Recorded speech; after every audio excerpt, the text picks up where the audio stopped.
as I'll ever be.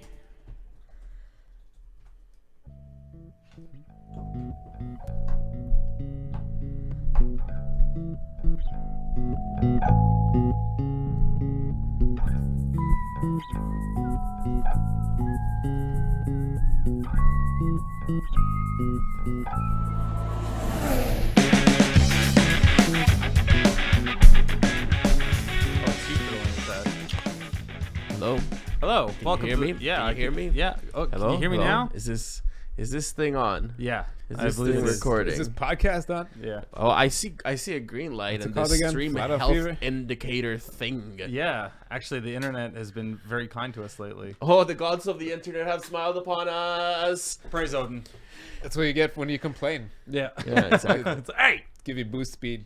give me that extra shit. Hey guys, Well, good afternoon and good evening to people from the let's whole world. let's make a special mention right now because I know that some of you are gonna be listening. Hello, the people from the Netherlands. The orange guys. You have a reason to listen to today. Guys, it's raining in Toronto. How appropriate. Oh, Yeah, that's true. The rain Sucks. in the rainforest of Toronto. So this is the Flat Out Fever F1 podcast. welcome. Episode 87.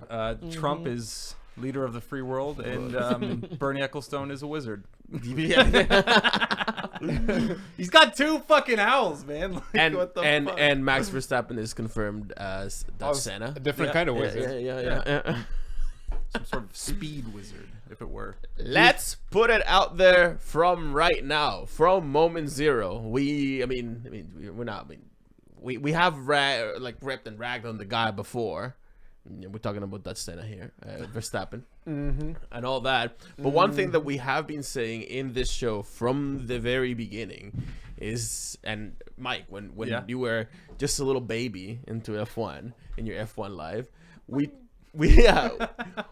I remember specifically that we told you, watch out for guys that are good in the rain. Yeah. Because drivers that are good in the rain are like, they're the legend drivers. Yeah. Except for Button. Except for Button. Well, he had his time. maybe his Well, those legend intermediates status. didn't treat him well.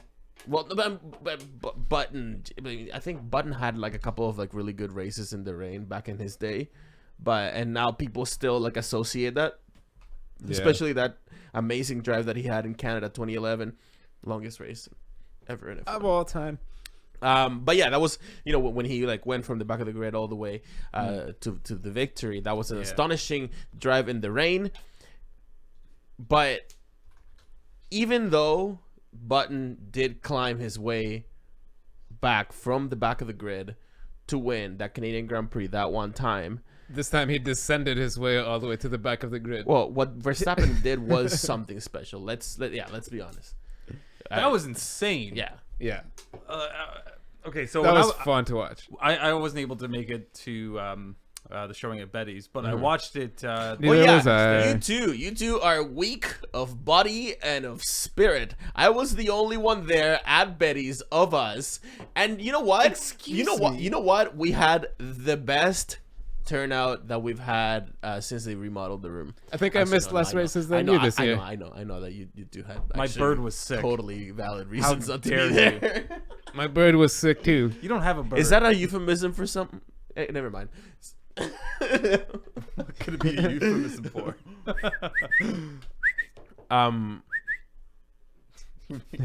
Don't call him. Don't instigate him. You'll start yelling. You hear from here. Mango will make lots of noise. Yes. But yeah, no, you guys weren't there, and I actually, like, before we keep going on this, I do want to thank everybody that showed up to Betty's. Shout out to all, like, the regulars that did show up.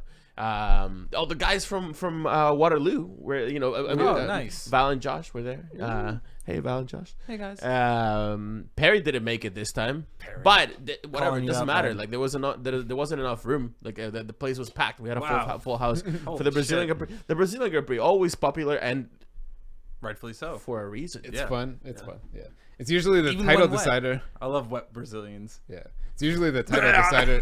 Oh God, I'm bad. They sold a lot of raincoats on Yeah, Sunday. I can imagine. Everybody had ponchos on. So 7,000 people estimated over the weekend. Got wet? No, did not show up compared to last year. Whoa. Yeah, Although I saw that. you can't read too much into that statistic because Brazilians being Brazilian, like as soon as they stepped out and saw that it was gonna rain and the this. weather and whatever, like they might have said like, who knows what's gonna happen? Fuck this. Yeah. Oh, like it could have just been canceled, right? Well, no, but like it could have. Rain can turn from like a light drizzle to like a full-on thunderstorm Typhoon. in the rainforest, like this, That's never fun. like this. Yeah. Did you see that? I cannot snap with my left. Ooh, that was good. It's also the record lowest TV ratings in Britain for some reason for the Brazilian Grand Prix. What? Bunch of weak asses that just gave up on it, I guess. Like, Oh. red flag, turn it off. Yeah, that's another thing that I wanted to point out. Sorry, like to keep going back to this, but the people at Betty's, lowest TV watchers. most of them. I mean, I do like. I think that like maybe 3 or 4 people throughout, like especially after the second red flag, a couple people did leave, but understandable because some people like would have allotted only 2 hours of their time to it. But most of the people that were there stayed right till the end because they could see it. They were like everybody was salivating. Everybody knew that some crazy was gonna happen towards the end of the race because we never saw those wet weather tires, either the intermediates or the full wets, to be punished to that degree. Yeah. And Pirelli, Everybody got. we haven't had a wet race like that in a very long time. Yeah, it's been a while. Was there one last year? Well, Because I don't really remember. America. What? Yeah, America, in the States. America, the typhoon. Oh. But usually, like, how often does it, like, picture, like, anyone that's listening, the city you live in, Yeah. how often does it rain like that? Once a month, once every 2 months, like, it's pretty rare. Like, and then it's only for a few hours, too. So the chance it happens right when a race is happening. You get, like, It was beauty. I had one a been year. praying for that. We have been doing our You rain get, like, dance. one of those a year. Well, if we've we're really always been lucky. trying to call the weather. We're like, it's gonna rain. It's gonna rain. Never fucking rains. And then we stopped calling the weather because it was pointless exercise. Yeah.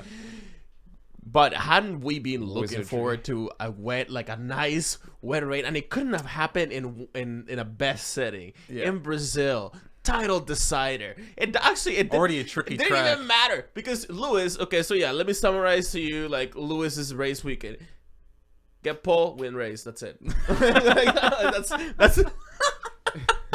He did nothing, and he did nothing wrong. That's what I mean by that. He did nothing wrong for the whole weekend. He qualified faster than Nico. It was a cool battle, but he took off, man. He didn't have an answer. And then during the race, and let's be honest, especially in those weather conditions, when you're the man at the front and actually don't have like 10 feet tall like columns of water spraying in your face. How the fuck do you do that?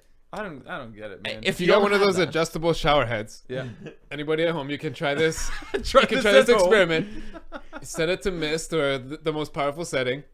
Open your eyes and try to look right into Into it. the eye of the Into the hurricane. shower head. They have visors. It's impossible. And they had problems with their visors. Oh, so get some ski goggles, throw them on, just put yeah. on a bathing suit, get like a little wheel, and see what it's like. And not only that, but like the Terrifying. At 300 disconcerting, like like you pointed it out, man. When you're wearing this like thing, this plastic thing around your face, and shit that's hitting you. Well, I mean, they weren't going the full 300 kilometers an hour for most of it, but let's say 200 kilometers an hour, and like a droplet, no matter how small, like once it hits you, it's gotta be like, you know what I mean? Like it's gotta be.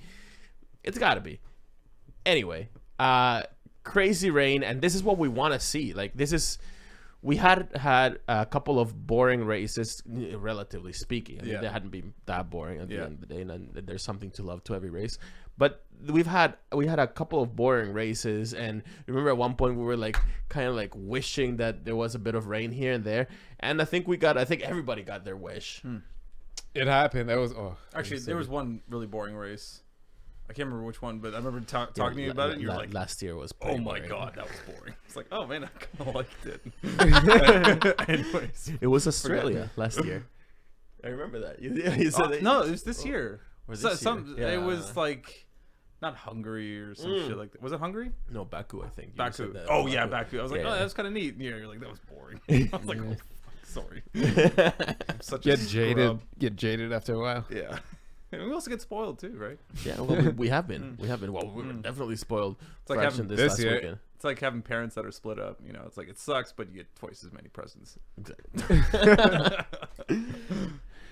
So going back to the race, yes, the championship fight was definitely supposed to be what captured everybody's attention, but Right. Nico Rosberg. Well, I mean, Lewis won. He did what he had to do. He won, and from pole, he had an easy race. I mean, he said that it wasn't that easy, but it was easy. Like you could tell, it was an easy race for him. It's probably what Brundle said. He was just trying to on the get some podium. jabs in, on Rosberg. Just saying, it was easy, just standard cruising at the Lewis, front.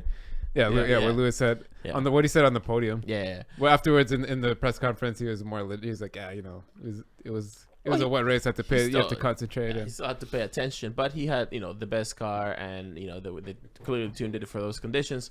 Rosberg was high up there, but again, he didn't. They were in the show, obviously. Verstappen was the show, but Yeah. here's one thing that I gotta say about that, and I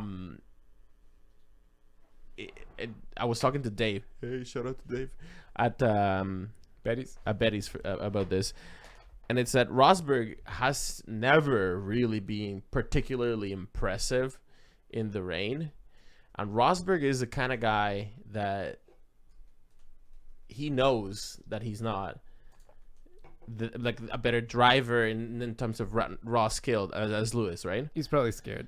Well, but yeah. He's got a kid, right? Yeah, whatever. Yeah, exactly. So Rosberg is a guy that he's smart. He knows his limitations. Let's put it that way. Mm-hmm. And he knows he's not gonna fucking be acing it in the rain. Mm-hmm. So from that perspective, to him, like a lot of people have been complaining that they didn't see much of him, like putting too much of a fight. And in reality, he where he finished, he did finish the race still within 3-4 seconds of Lewis or something like that, whatever it was, still they were in the same frame as they were crossing the line on the TV cameras. It should have been a much larger lead, because if you count in the fact that everybody got bunched up in the several safety It wouldn't cars, have with all the safety cars and red flags. It would. Yeah. Lewis would have Sorry, smoked him. I think it would be unwise for Nico Rosberg to really push it in that race. There was no need for him to do that. Yeah, he didn't need that's what he's telling himself for sure the whole Yeah, time. he's like, no. I think he played that perfectly. You gotta think that he's running. He must be running the numbers all the time in his head. It's like, all right, I need third, I need third, I need second, I need third, I need second, I need third, I need second. Okay, so he did that, and he must have being on the brink of shitting his pants, or not necessarily shitting his pants, but worried about his deal. If for those few laps, I don't remember how many, maybe 6 to 8 laps, whatever, that he spent behind Verstappen. Yeah, I can see Rosberg then. He's If probably it had, panicking a little. His heart was pounding a little. if we had seen a longer stint of that happening, if Verstappen had been called in for the inters, which was a wrong decision, now we can agree, but at the time it looked like a right decision, then you probably would have seen a Rosberg that would have been willing to take a little bit more chances around Verstappen. We don't know, and we'll never know. But I'm telling you, Rosberg, we didn't see a fantastic Rosberg drive because, 2 reasons. Number one, he's not spectacular in the rain, and maybe he knows that. And number 2, he didn't need to. All he needed to do is... He didn't need to. He had to play super conservative, which he did. And then I think it was just too close to the end where Verstappen was coming up, and if there was another few laps left, watch the fuck out, man. He was up your butt for sure. Happy red. Yeah, Verstappen deserved that driver of the day. That last few laps was ridiculous. Yeah, he's gotten about 7 drivers of the day this year that he didn't really deserve. Yeah, but this time he worked for his money. Let me say, I'm not trying to say Lewis was not the driver of the day, but if you look at it though, he was one of the only cars, maybe the only car the whole day, the whole race, that never lost control. Because Rosberg and Verstappen were both sideways. Alonso was on the grass. Everybody was on the grass. How many cars DNF'd from crashing? This one car crashed before the race started. Grosjean destroyed his car on the warm-up lap. Old ways. He smoked his car into the He's wall. never been good in the rain cars either. crashed There's just out. some drivers that are just not good in the rain, and like you can immediately qualify, like discount them as drivers that aren't gonna be like world championship material. Yeah. Because you need to be good at the rain. You need to be good in all conditions. These are supposed to be the best drivers in the world. And by golly, did we see that last weekend? Verstappen.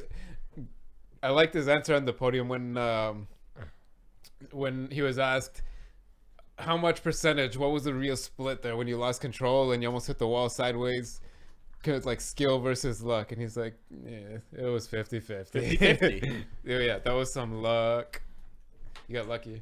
But then There's also skill too. there's some people that obviously. get lucky and then don't know what to do with that luck. And we've seen them. We've seen it happen. Like it's like they like are preparing for impact, and then when it doesn't happen and they get lucky, then they fumble it together. Like they fumble it up again and like lose position. It's happened before. We've seen like You just did it right now. that. Well, that's Maldonado. Like that's what like he got heavily criticized by doing that. Remember that guy? just losing it all the time, and then once if he ever regained it, he then just drove right into traffic. You know what I mean? Didn't give a shit. Max Verstappen, and you do have to applaud him for. Yes, it was 50% luck, like he said, and 50% being ready to like, all right, if this works, if I live after this, I'm gonna just take back the racing line and keep going. And he did not lose his position, which is what I was expecting. He got he gave Rosberg the opportunity to maybe get close to him, but he did not lose that position, which was crazy. Yeah. Wow. Yeah, That's one thing that we didn't hear at all this weekend. Yeah. Kimi Räikkönen. Yeah, what happened to him? He crashed, right? yeah. At what point? It was At the very beginning. pretty very close to beginning. the start. Yeah, it was on the main straight too. He hit wall to wall or something, ended up backwards. There was a few scary moments. Lap Yeah. 19. 19. Yeah. There you go. Yeah. So in the first quarter of the race, well, pretty much. A few scary moments though, like when Vettel was backwards, a couple cars facing backwards. You can't see shit past 10 meters. Yeah. 10 meters is like it's a mist. The mist is you can't see anything. Yeah, I was expecting a car to ramp like through the air and cancel the race. Luckily, that didn't happen. Make no mistake, these cars are like Terrifying. number one, they're very hard to drive to begin with. Yeah. They're that much harder to drive in the rain. Yeah. Yeah, It's the fact that anybody could do what they were doing, like, especially with even Pirelli rubber, some might say. yeah. Well, yeah, they just hadn't had. Pirelli, to be fair to them, like we've said it before, and they're probably the most professional company up and down the paddock. I mean, or one of them. One of them. Yeah, they're not staring a lot of shit. Yeah, exactly. They just get on with their job and do it. And they had been saying before, they're like, these tires, the wet weather ones, that we haven't tested them enough, and we don't test them enough, and they just kept complaining. The team, like, all right, like we want to test them, but these teams can't commit. It's too expensive, but we have to test them, and whatever, like, and this happens. But We talked about it last week though about Red Bull. All three of the major testing teams for next year, Red Bull, Mercedes, and Ferrari, have done extra wet weather testing. Each one has done a full day or 2 days of wet weather testing specifically because Pirelli knows there's a problem. They're going to go to fatter tires to have more surface area to aquaplane upon. Yeah. When it gets wet, they're going to have hopefully improved solution next year, and hopefully we get to see them use it. We'll get another big rainstorm. I did have a question about the wet tires. Yeah. Because I remember you guys were, maybe I'm remembering this wrong, but I remember you guys saying that like the tires are designed in such a way that it like funnels the water out. Outwards, yeah. But that's not what I was seeing. Well, Like what I was seeing was like water just going straight the fuck up. Well, I mean, as much out as as much they as it could. could. As it Right. could, Okay, that yeah. makes sense. That's from the downforce, the air getting forced upwards by the wings. The water just gets vacuumed along with it. Also, the straight fact up in that at the moment that the water leaves the tire, Yeah. because it's It's spinning so hard, atomized, it has it's like mist. but it also has like quite a bit of centripetal force that's pointing that way too, right? Yeah, it's just just the air just getting sucked and flying off. That's why you have like even on your bicycle you have like those. I've like or else your butt gets a water all wet. guard. Yeah, because the water just kind of sticks up the to tire it. and flicks up in the air. Yeah. Water's Yes, most of rude. it does go up, and the wings, especially like the back wing, does play a big role in that. But also the tires themselves. Like you do pick sometimes it see the exhaust, or when it's like super humid at certain races, you see those little vortices getting sucked up off the end of the wings too. Yeah. So everything just gets sucked up in the air. Dust Now, to the sand. Hey, Mike, I don't know if you can quickly like look this up, but yeah, maybe look up like F1 wet weather tire or something like that. But if they have a little close up on that, and sorry to our There you go. Okay, so so see this one this is the more accurate representation. So Both of them though, they have a yeah. split tread design. Yeah, this is what we were talking about. So Okay. when this patch of rubber, right, hits the asphalt, the ground, the tarmac, Yep. right, then the water does get channeled outwards Both ways. when it's at the contact of the ground. Okay. Once the tire then like keeps rotating, right, then whatever water is still trapped in there, that's the water that then just gets displaced upwards. flicked up. Okay. Yeah, You see, but like, yes, as the tire touches the wet ground, what happens is like the water just gets displaced that way. But that's the not water on all the of ground. it can be, right? Yeah, Okay. yeah. The tread is like designed almost 2/3 of it on to suck the water to the outside as opposed to the inside as well. And listen, this is what a Force it lot of people outwards. were saying, that maybe they're just not doing that enough, or something about even there were The there's tread people could that be went as even far. deeper. That's the thing, yeah. People went as far to us criticizing the threading itself and the Treading. grooves. The tread. The treading itself and the grooves. Saying that that's why, because the fact is that we've had wetter races in F1, even in modern F1, and not a lot of people, or at least not this, like the drivers, all the drivers were complaining about the tires just simply not being there, not having enough grip in the wet. But it wasn't like least a admit senseless- it. They know it's a problem. Yeah. These tires don't do Well, what they're yeah. supposed to do fully. Exactly, yeah. So They do a lot. These guys are going 250 to 300 kilometers an hour in the pouring rain, yeah. where anybody on any normal interstate, highway, motorway in the world, you usually slow down a bit when it starts raining. You got your windshield wipers going like this, so you can see a little bit. You're behind a big truck or something. Dude, come on, these guys are maniacs. It's amazing. It was another yet another race that kind of has proven Pat Simmons' points. I know that we talked about this either the last podcast or the podcast before, how Pat Simmons keeps saying that, I know, like, most people think that, racing next year is going to be great because there's going to be mechanical grip and tons of mechanical grip. This race, no mechanical grip at all, and look at how great interesting race. and exciting it ended up being. Wow, tons of crashes. Right? Tons of crashes, but then those people that crash should be weeded out of the sport sometimes. Well, I'm not talking about like all of the ones that crashed, but what was Gutierrez How doing? about Gutierrez? Yeah. Fuck Gutierrez. I'll be on it right now. He tried to start a fight with Gunter Steiner. He said that was that whole altercation was bad timing. But I think that he meant secretly that the camera being there was the bad timing. Yeah. He was gonna yell at that dude anyways. He just got fired last week. Yeah, right. He's not driving next year. No.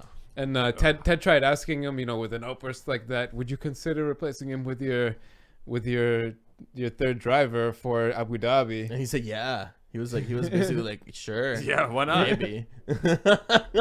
Yeah, Gutierrez was a Gutierrez huge just dick. is getting canned. Well, Is he- we might not Yeah, even he was. see him in Abu Dhabi. Yeah. Yeah, maybe not. The blue flag. I mean, I remember them doing pretty well in the beginning of the season, but it's just been like, right? I One of keep those. saying this, and I'm going to say it again. I think Haas, as far as Haas was concerned, this is still a great year because they never thought that they were going to get Any points. 5th and 6th. Yeah, they thought we're gonna go to F1 and we're gonna be very humble about it and we're not gonna get any points and that's cool and it'll be like a year of learning, whatever, etc., etc. They got 5th and 6th. They were happy as hell, and not only happy because it's cause for celebration. Of course, they got 5th and 6th. They were in the points right from the get go. Yeah, but also because whatever money they had forecasted that they ought to have brought to the team by the end of the year, by like the way that the accountants put it, was already covered by those points. So they were laughing. They're like, you know what? We don't even need to keep really the whole fighting whispers is that year. they just at that point they just all right, let's focus on 2017 and straight from the beginning of this year. Wow. They went straight to next year's car. Yeah, maybe the first team to do it. They were talking about that straight after Australia. That they had a lot of brake problems as well. That whole Brembo situation we talked about before. But they had a double DNF for the team for this race. Gutierrez, one of them could have been prevented. Yeah. Right? Yeah. If it wasn't due to bad driver skill. I think here's a headline for you. Yeah. Well, Hamilton, no. Let's. Is it to the race? Okay. All right. To Gutierrez, yeah. Hamilton is gonna pay him a whole bunch of money in Abu Dhabi just to crash Rosberg. Whoa, that would be great. If he can get close. Yeah, well, he's gonna get lapped for sure, at least once. Yeah, he's got 2 chances probably. There's not gonna be any rain there. So- Obviously, it's hashtag duel in the desert. But How much money are we talking about? Yeah. whatever he wants, man, he can. It's like, I'll give you one of my dogs. This one takes Want my pet Ubers. tiger? This one takes Ubers to the park. He's gonna pay him. He's gonna pay Gutierrez and maybe 1 or 2 other guys. Whoever does it gets bonus. I know you're being facetious, but No, that I'm not. would be the best thing that could happen to Lewis. He's got so cash coming out of his ears, man. He'll. Oh, wait, you told me to bring up this link. I want Sure, all right. you to talk about it very quickly because I was trying to understand it. Yeah. So shout out I'll be to right back. user Monkey Seat. Well, you just copied that from Sky. No, but yeah, this is what would be the result of the rules still having the double points from last year. Okay. So it's gonna be actually a bit tougher for Hamilton. So even So- if Hamilton comes in first. Well, you can find the real one actually. Oh, really? I can find it for you in a second. Okay. But let's talk about this for a second. So the last year the double points didn't really affect anything except a couple cars in the mid grid Yeah. in the middle of the field, but this year it could have done something, right? Right. Add some excitement, and they scrapped it after 1 year. People didn't really like it either. It's kind of like it's a bit fake. Like, why does this one race get double points? Right. An idea actually that I think would be okay or more accepted, or whatever, would be maybe you have the double points, and then like those lottery machines where the ping pong ball comes up. Yeah. You just randomly throw up a race like that, some sort of way. Somebody pulls a card out of a hat or whatever. Yeah. One race of the season randomly gets the double points, maybe. Oh, that's crafty, man. But yeah, no, Hamilton. If Hamilton comes in first, Rosberg I think only needs third for actually. If he comes in second, Rosberg only needs 5th or 6th. It's like Hamilton. Something pretty much needs to happen to Rosberg for By the way, Hamilton Abu to be the Dhabi champion. double points was 2014. 24. Okay, there you go. 2 years ago. But I do not think they should be brought back, and not even with the hat idea. Well, when But it was brought to F1, this year could have when it was brought to added something, F1, right? Look at that chart, man. Something would have been. There would be a little extra tension going into the next race with the double points. You got to admit that, but at the same time, it's fake. I don't think they should be there.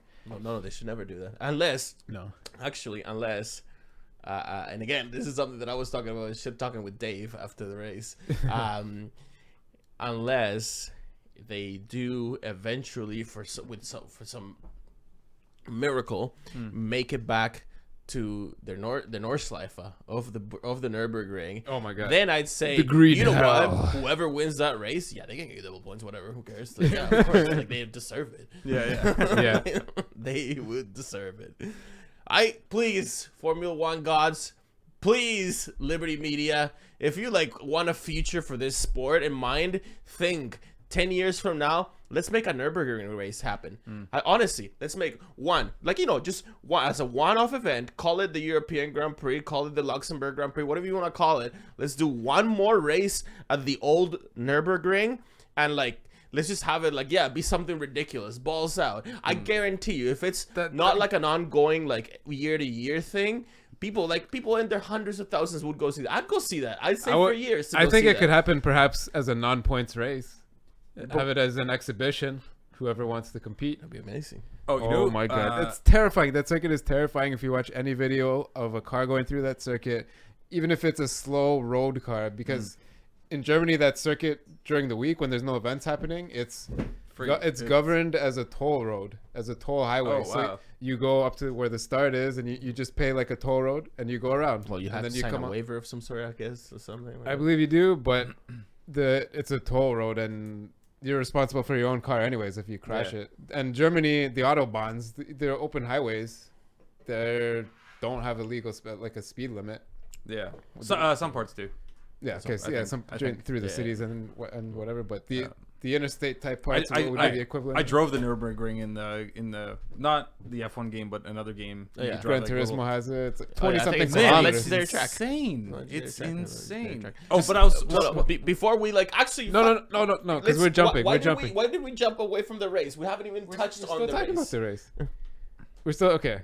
We don't have to go back to this because we got next week to talk about Abu Dhabi. If Hamilton's first, Rosberg only needs third. These are the real numbers. Second, 6th, 3rd, 8th, 4th, 10th. And from 5th place down, Rosberg is champion. So pretty much I was saying. You mean if Rosberg can Hamilton still win? Yeah, if Hamilton comes with 5th, Rosberg he can just park on the side of the road and get out. If Hamilton comes 5th. Okay. Rosberg is the world champion. Sweet. 5th and below. So, I'm not a Rosberg supporter. I'm just with or without the double points, it's tight. Hamilton has to perform, and Rosberg has to have some bad luck or get Gutierrez up the ass. Not that I think that this is how statistics work or anything, but he's almost overdue for an accident. Let's be honest. Yeah, that is kind of how that's the universe. It's not how statistics work. But probability. You have to. It's the same problem. You can. It happened to Hamilton. You can calculate it and say what his chance should be of something blowing up or crashing. You can figure that out. Yeah, and it's whether or not it for really every race, not race by race. Not race by race, but you can. Hasn't happened now. There's some sort of cumulative. That's not the right way to look at stats, but yes, some sort of karma. I agree with the sentiment. The I definitely agree with the sentiment. He's almost overdue. He is. Yeah. So something bad is bound to happen to him. Somebody crashing into him is bound to happen to him. Someone who sold off a dog. Am I right? I don't believe any of the voodoo stuff. But now, something is due. If they both crash each other out. Like if Rosberg just pulls off. If he just crashes Hamilton, he's the world champion. And they're both out of the race, he's a champion. He's the world champion. Yeah, wow. 5th and below for Hamilton. Yeah. If he does that, I'll be so fucking happy. Just because, it's like you fucking scumbag. Yeah, it's like, you like Senna so much? Remember this? Boom! Highlight forever. Yeah. He put himself in the history books. Yeah. He will. Most piece of shit driver in Formula One history. A lot of people still say Alain Prost was better than Senna. Well, Bernie says that. Yeah, Bernie said that. Yeah. He said that a couple recently. Wait, Bernie or Zowls? Who? Who? Yeah, I bet quick tangent. I bet like the names of his owls are just Bernie and Bernie. Yeah, Bernie and Bernie. Why not? I don't have any boys. Bernie and Bernie too. Yeah. So, going back to the weekend. What other crazy shit? Race? No, I mean everything crazy happened. You said that you wanted to like go driver by driver. We haven't even like fully like gotten can you bring up the into Verstappen. Like we haven't really even like we touched in and out of it. Yeah, no, could do a whole show on just Verstappen's performance of this race, like easily. Here's what happened. Can you find the results, the standings for the race itself? Yeah, just Brazil. Sorry, is that? Can I? It's in the races. Oh, right. Yeah. Okay. Sorry. Yes. To go. All right. Impress me with your knowledge about Verstappen and his race. I don't know. my mind was blown. Like I ended up watching it by myself because I didn't make it to Betty's, so I'm just sitting on my couch mostly. I watched the last few laps on the subway actually because I didn't get to. I was watching some before work. I was sitting up in my chair, man. I was like excited. I was like looking at other people on the subway train, like, You watching look at this? my phone, man. Look at my phone. I was The guy's sitting- like, yeah, I am. I was like sweating. I was, man, look at this. It was amazing. That was a crazy drive. His lines that everyone was talking about, nobody else. I like this. Pull up the. Sorry. I'm gonna highlight something. I like this line from the axis of oversteer.com. That Max Verstappen sort of exposed the groupthink of F1 because nobody else, everybody saw what he was doing, how he was passing them. I'm sure they saw, maybe through some of the mist, they saw him passing cars ahead of him and whatever. Nobody even attempted those lines that he was doing, going way off, trying to undercut the corners. I want you to repeat that. Yes, he exposed the groupthink of F1. Let's talk a bit more about I like what that that headline. means. This comes from Axis of Oversteer.com. If you want to read their article, just the headline is beautiful though because everyone followed. Like you see it every weekend. The rubber builds up on the track. There's a racing line, and everyone's always worried about the marbles and there's dust and debris out there. You might get a flat tire or spin off the track. He was going in the wettest race of the year around people from the outside, which rarely ever happens in the dry at the best of times. And they're just like helpless, like shitting their pants, afraid to go faster. He was beating the cars. Like, nah, I'm good. Yeah, I'll do it anyways. This, to me, is the he result made the podium from of 16. growing up in Jos the Boss's school of hard knocks.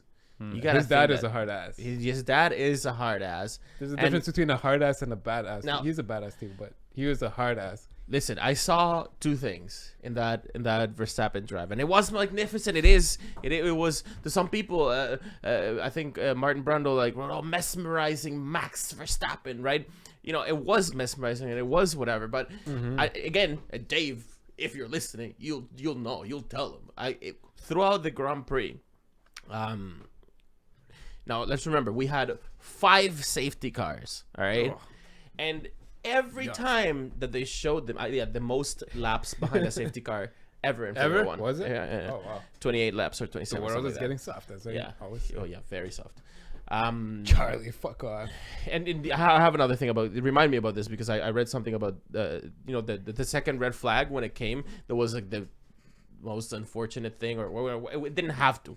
Drivers were yelling, this track is fine. What are we stopping for? Yeah. Let's keep going. This is ridiculous. Well, anyway, but so remind me about that, about talking about that. But every single time that they showed the drivers parading behind the safety car, I could see it, and I pointed it out to Dave. I was like, man, he's like I think it was Vettel at one point that was ahead of Verstappen. Whoever was ahead of Verstappen at that time when they were behind the safety cars, you could see Verstappen like going all over the track and like almost Testing like it out. looking like he was like hounding it. But yeah, you saw Verstappen, whoever was in front of Verstappen, and Verstappen like would always try to kept be getting like right up beside him. Either Nose on to the nose with him. outside, on the inside, as long as whereas everybody else was just concertining behind or whatever, and you could tell that like. I think Verstappen said something on the radio like, "What the fuck is this guy doing?" And people were like, "Yeah, what is he doing?" And I was like, "Well, man, he's testing the race. He was testing testing each driver too. Like, What? hey, get ready. I'm gonna come around the Like, outside or the inside. You ready for boom, this? You see what I'm doing here? doing that You see what all I'm the practicing? time, Get ready for going this. like all over the place, like and also testing the braking zones. How like." Because you could see him sometimes just come like right back to like right up to Vettel or whoever it was ahead of him. Yeah. And even at some point, Hamilton was they doing started that to a talk bit, about too. it on the Sky commentary. They were like, "Are they allowed to do that? Like, I think like they're supposed to leave like a number of cars in between or whatever of space when they're behind the safety car." I think But they were saying Hamilton, being the leader, was supposed to stay within 8 to 10 car lengths from the safety cars. Oh, what they right. say. But Hamilton, that's what I was just saying. Hamilton was doing similar because he kept complaining he couldn't keep his tires and his brakes warm, so Yeah. he was giving huge gaps and then doing going- the same, yeah. like gassing it and slamming the brakes right behind the safety car, and then everyone was almost slamming into him. Well, yeah, he wasn't doing what Max was doing, testing off yeah, the line. He he stayed was on the line the whole time. testing the line. And I remember, and I know that Jos Verstappen would have known this. That, and I hate that I'm saying that, but that is typical Senna. That's the kind of shit that Senna used to do. That's what like people like praise him for, because whilst other drivers were just thinking of driving, he was always looking, where's the grip? Especially in the rain, where's the grip? Is the grip here? If it's not, like, it might not be in the racing line, it could be way far off the racing line, but if that's where the grip is, that's where I'm gonna go. Yeah, exactly. And if you're a student of history of F1, or at least whatever, the point I'm trying to make is that drive, fantastic as it was, from Verstappen in the end, and like, you know, how much it excited us. And if you go to the lap chart, you can see, so that's, if you click the name Max Verstappen, you can see like it highlights. So light blue there. Actually, click it again. Yeah. Look at that peaked lap. All the way down. He did pass a lot of people. Like, he passed a lot of people on the way back to third. 16th or 15th. Like, basically won a lap. He was like, done. Right? He passed a ton of people, but it wasn't uncalculated. It wasn't talent alone. No, it was, he studied it. I said to you, like, I texted you when I was watching the race. I was like, holy shit, Max Verstappen just took the fastest lap of the race in like lap 59 or something, when everybody had old ass tires, and it was like in the high 50s of laps. He took the fastest. Oh, it's amazing. I want to say something though, because something else. Well, Jesus, yeah, I know. I've been going on. Well, that's what a podcast is. Yeah. Red Bull had been saying for a long ass time, they were just basically like, just wait till it rains. Don't you worry about it. Just wait till it rains one day during a race, and then you're gonna see us. They have been saying that for several races now. They were like, all right, yeah. What's it called? His technical director, whatever, buddy, team principal, Christian Horner. Yeah, and like for so many races, like when they interviewed him, they're like, "Oh yeah, we're praying for rain. We really think that we have an advantage in the rain." And there's nothing to do with. Well, it's not the car. He was hinting about Max probably. Yeah. Well, whereas that may be so, and the car. No. We can say that the Red Bull car, and this has happened before, because the way that they do their aero, a big chunk of it has to do with the rake of the car. The fact that they drive the car like that. And that's if you do it right, sucking the water off the track. Well, if you do it right, it gives you a lot of downforce for not a lot of drag. And the problem that you have with like the big wings is that when it's raining, it's a whole different thing. And the air behaves in a different way, and the water itself affects it in like unpredictable ways. The weight of that water, you're driving into a wall. Yeah, but the amount of downforce that you're getting from the rake is still the same, because the rake is not affected by the waterfall, but the fall of water. There's no air hitting. There's no air hitting into it. Yeah, where the wing is, like, you know, they say even in the denser races, like look at Mexico, they're a kilometer above sea level, whatever. That they're going with something like Monaco levels of wing or whatever, but still reaching record speeds. But so imagine it's almost the opposite, where you're going through air with water in it. You're going through a wall, like pushing through that. But so yeah, for sure. I think that didn't matter still, because look at where Danny Ricciardo ended up. And Danny Ricciardo, his excuse was he got water in his hat or whatever. His visor was fogged up. And actually, we have an excellent question from one of our I think recent listeners, Ben Benemans. Shout out to you. Whoop, whoop. I'm not going to read the whole thing, Ben, because it's a very, very long question. We only have about 2 hours here. Yeah. Show. But Ben Benemans and anybody else out there listening, we do take fan questions. Actually, we take questions live right now from the chat. I haven't checked it yet, but I'm sure there's questions there. We'll get to them. We'll get to them, chat people. But Ben basically wanted to know, listen, I'm new to F1. I I see Verstappen did a crazy race. Like he's excited. Obviously, any new fan would be about seeing that. But I can tell that he doesn't quite see how momentous that drive that was. It was a very special thing that we did see there. But anyway, he says, I saw him doing these things, but I also saw Ricciardo, and people are talking about Ricciardo being the best driver on the grid, like Alonso said, or whatever. So this must be like this must be something else. Like what's he wants to know. He's like, what's going on here? Like, and he says, how much what I want to know is this just momentum, or is it development in his car? Like how much luck, how much momentum do we have to factor in? See, since Danny Ricciardo is rated so highly by others, and now look at what Verstappen did. I got a quick answer to that. Yeah, he evolved. He changed from 18-year-old Max Verstappen into Dutch Senna. Yeah. Grass type, man. He molted to his Grass type Pokemon. Sorry. Yeah, go for it. water type. Water type. Grass water type. Yeah.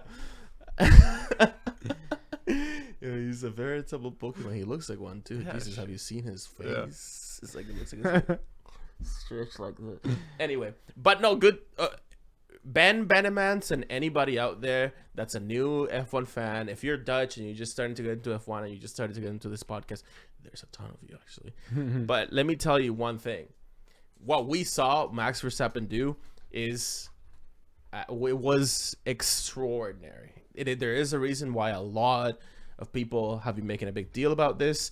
Formula One searches after Max Verstappen's crazy. They set off a Google alert. Yeah, they set off a Google alert. So powerful. 160% up on like just F1 in general, the sport. Yeah, the sport. Yeah, so it was good for F1. I think it's just because Slash was there. Probably.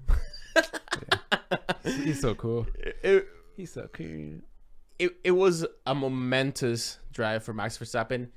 Absolutely. Now, was it all because of the development of the car, or what's this deal about Danny Ricciardo? Like, being the best driver, somebody's saying it. Like, how does he relate? And Ricciardo has been, if you put him side by side in terms of their championship this year, Ricciardo still has more points, and he's won overall the qualifying battle, like since they've been teammates.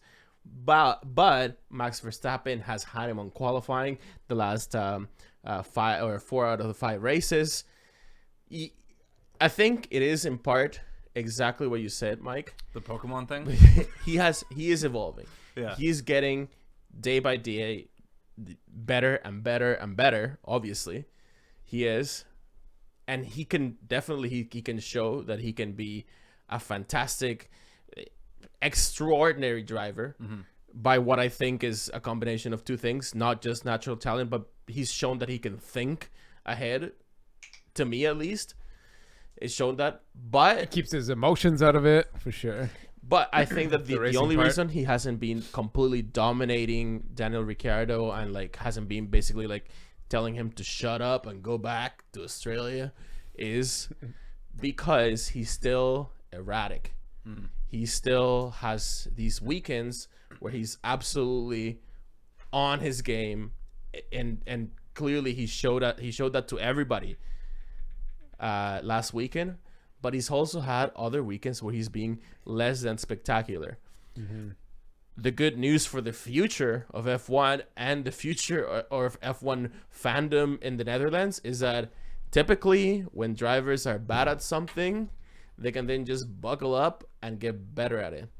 But He's natural talent, kill it next year. yeah, natural talent, full year the at way Red that Bull. we saw, you can't fake that. You can't work on that. You have to have it. Red Bull loves aerodynamics for Yeah. one. Next year he's gonna get his full season in the Red Bull seat. Yeah. Right when now, did he join? He joined in Spain. halfway through In this year. Spain, yeah, remember? And And he he was won that race. He was at Toro Rosso. They swapped him up with. That's right, with yeah. Pavia. But look at this now in the standings. He is 5 points, championship points behind Vettel right now. Vettel.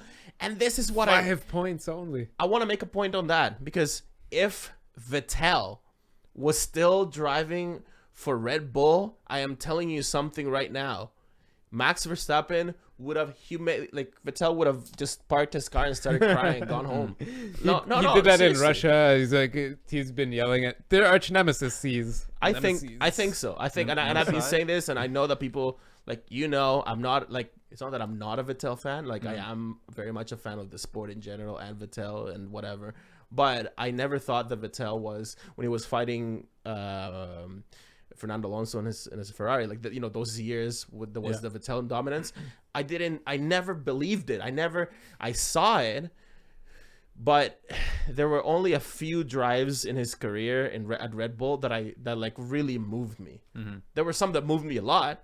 Yeah. But to me, Alonso was the better driver the entire time. Yeah. This, if anything, Sebastian Vettel must be having an existential crisis right now, where he's looking at the mirror and he's looking at all his spores and saying, honestly, am I a 4-time world champion? Yeah. Honestly. Seriously. And something's going on with him. Yeah.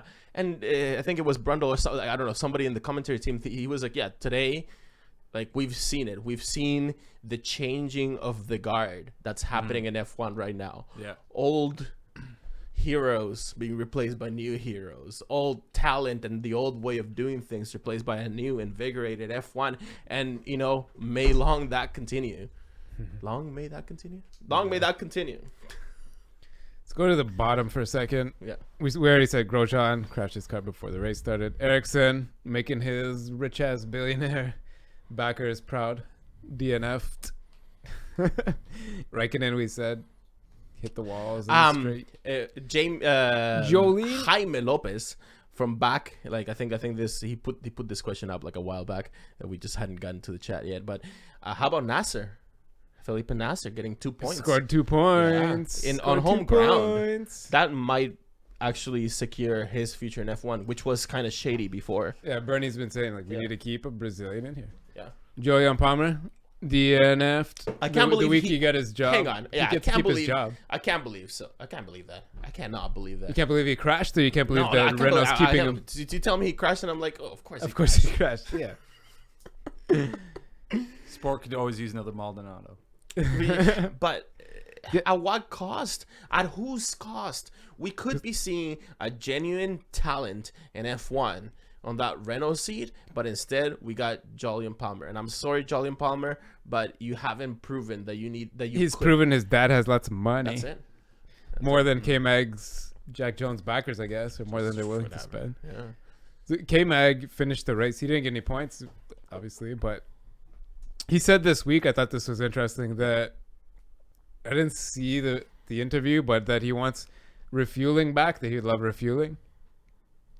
But I think he probably needs a car first. He needs a car to refuel. MR2RE, Vettel's win in 2008 was momentous, and it was in the rain. And it was a crazy win, and it demonstrated that he was a force to be reckoned with.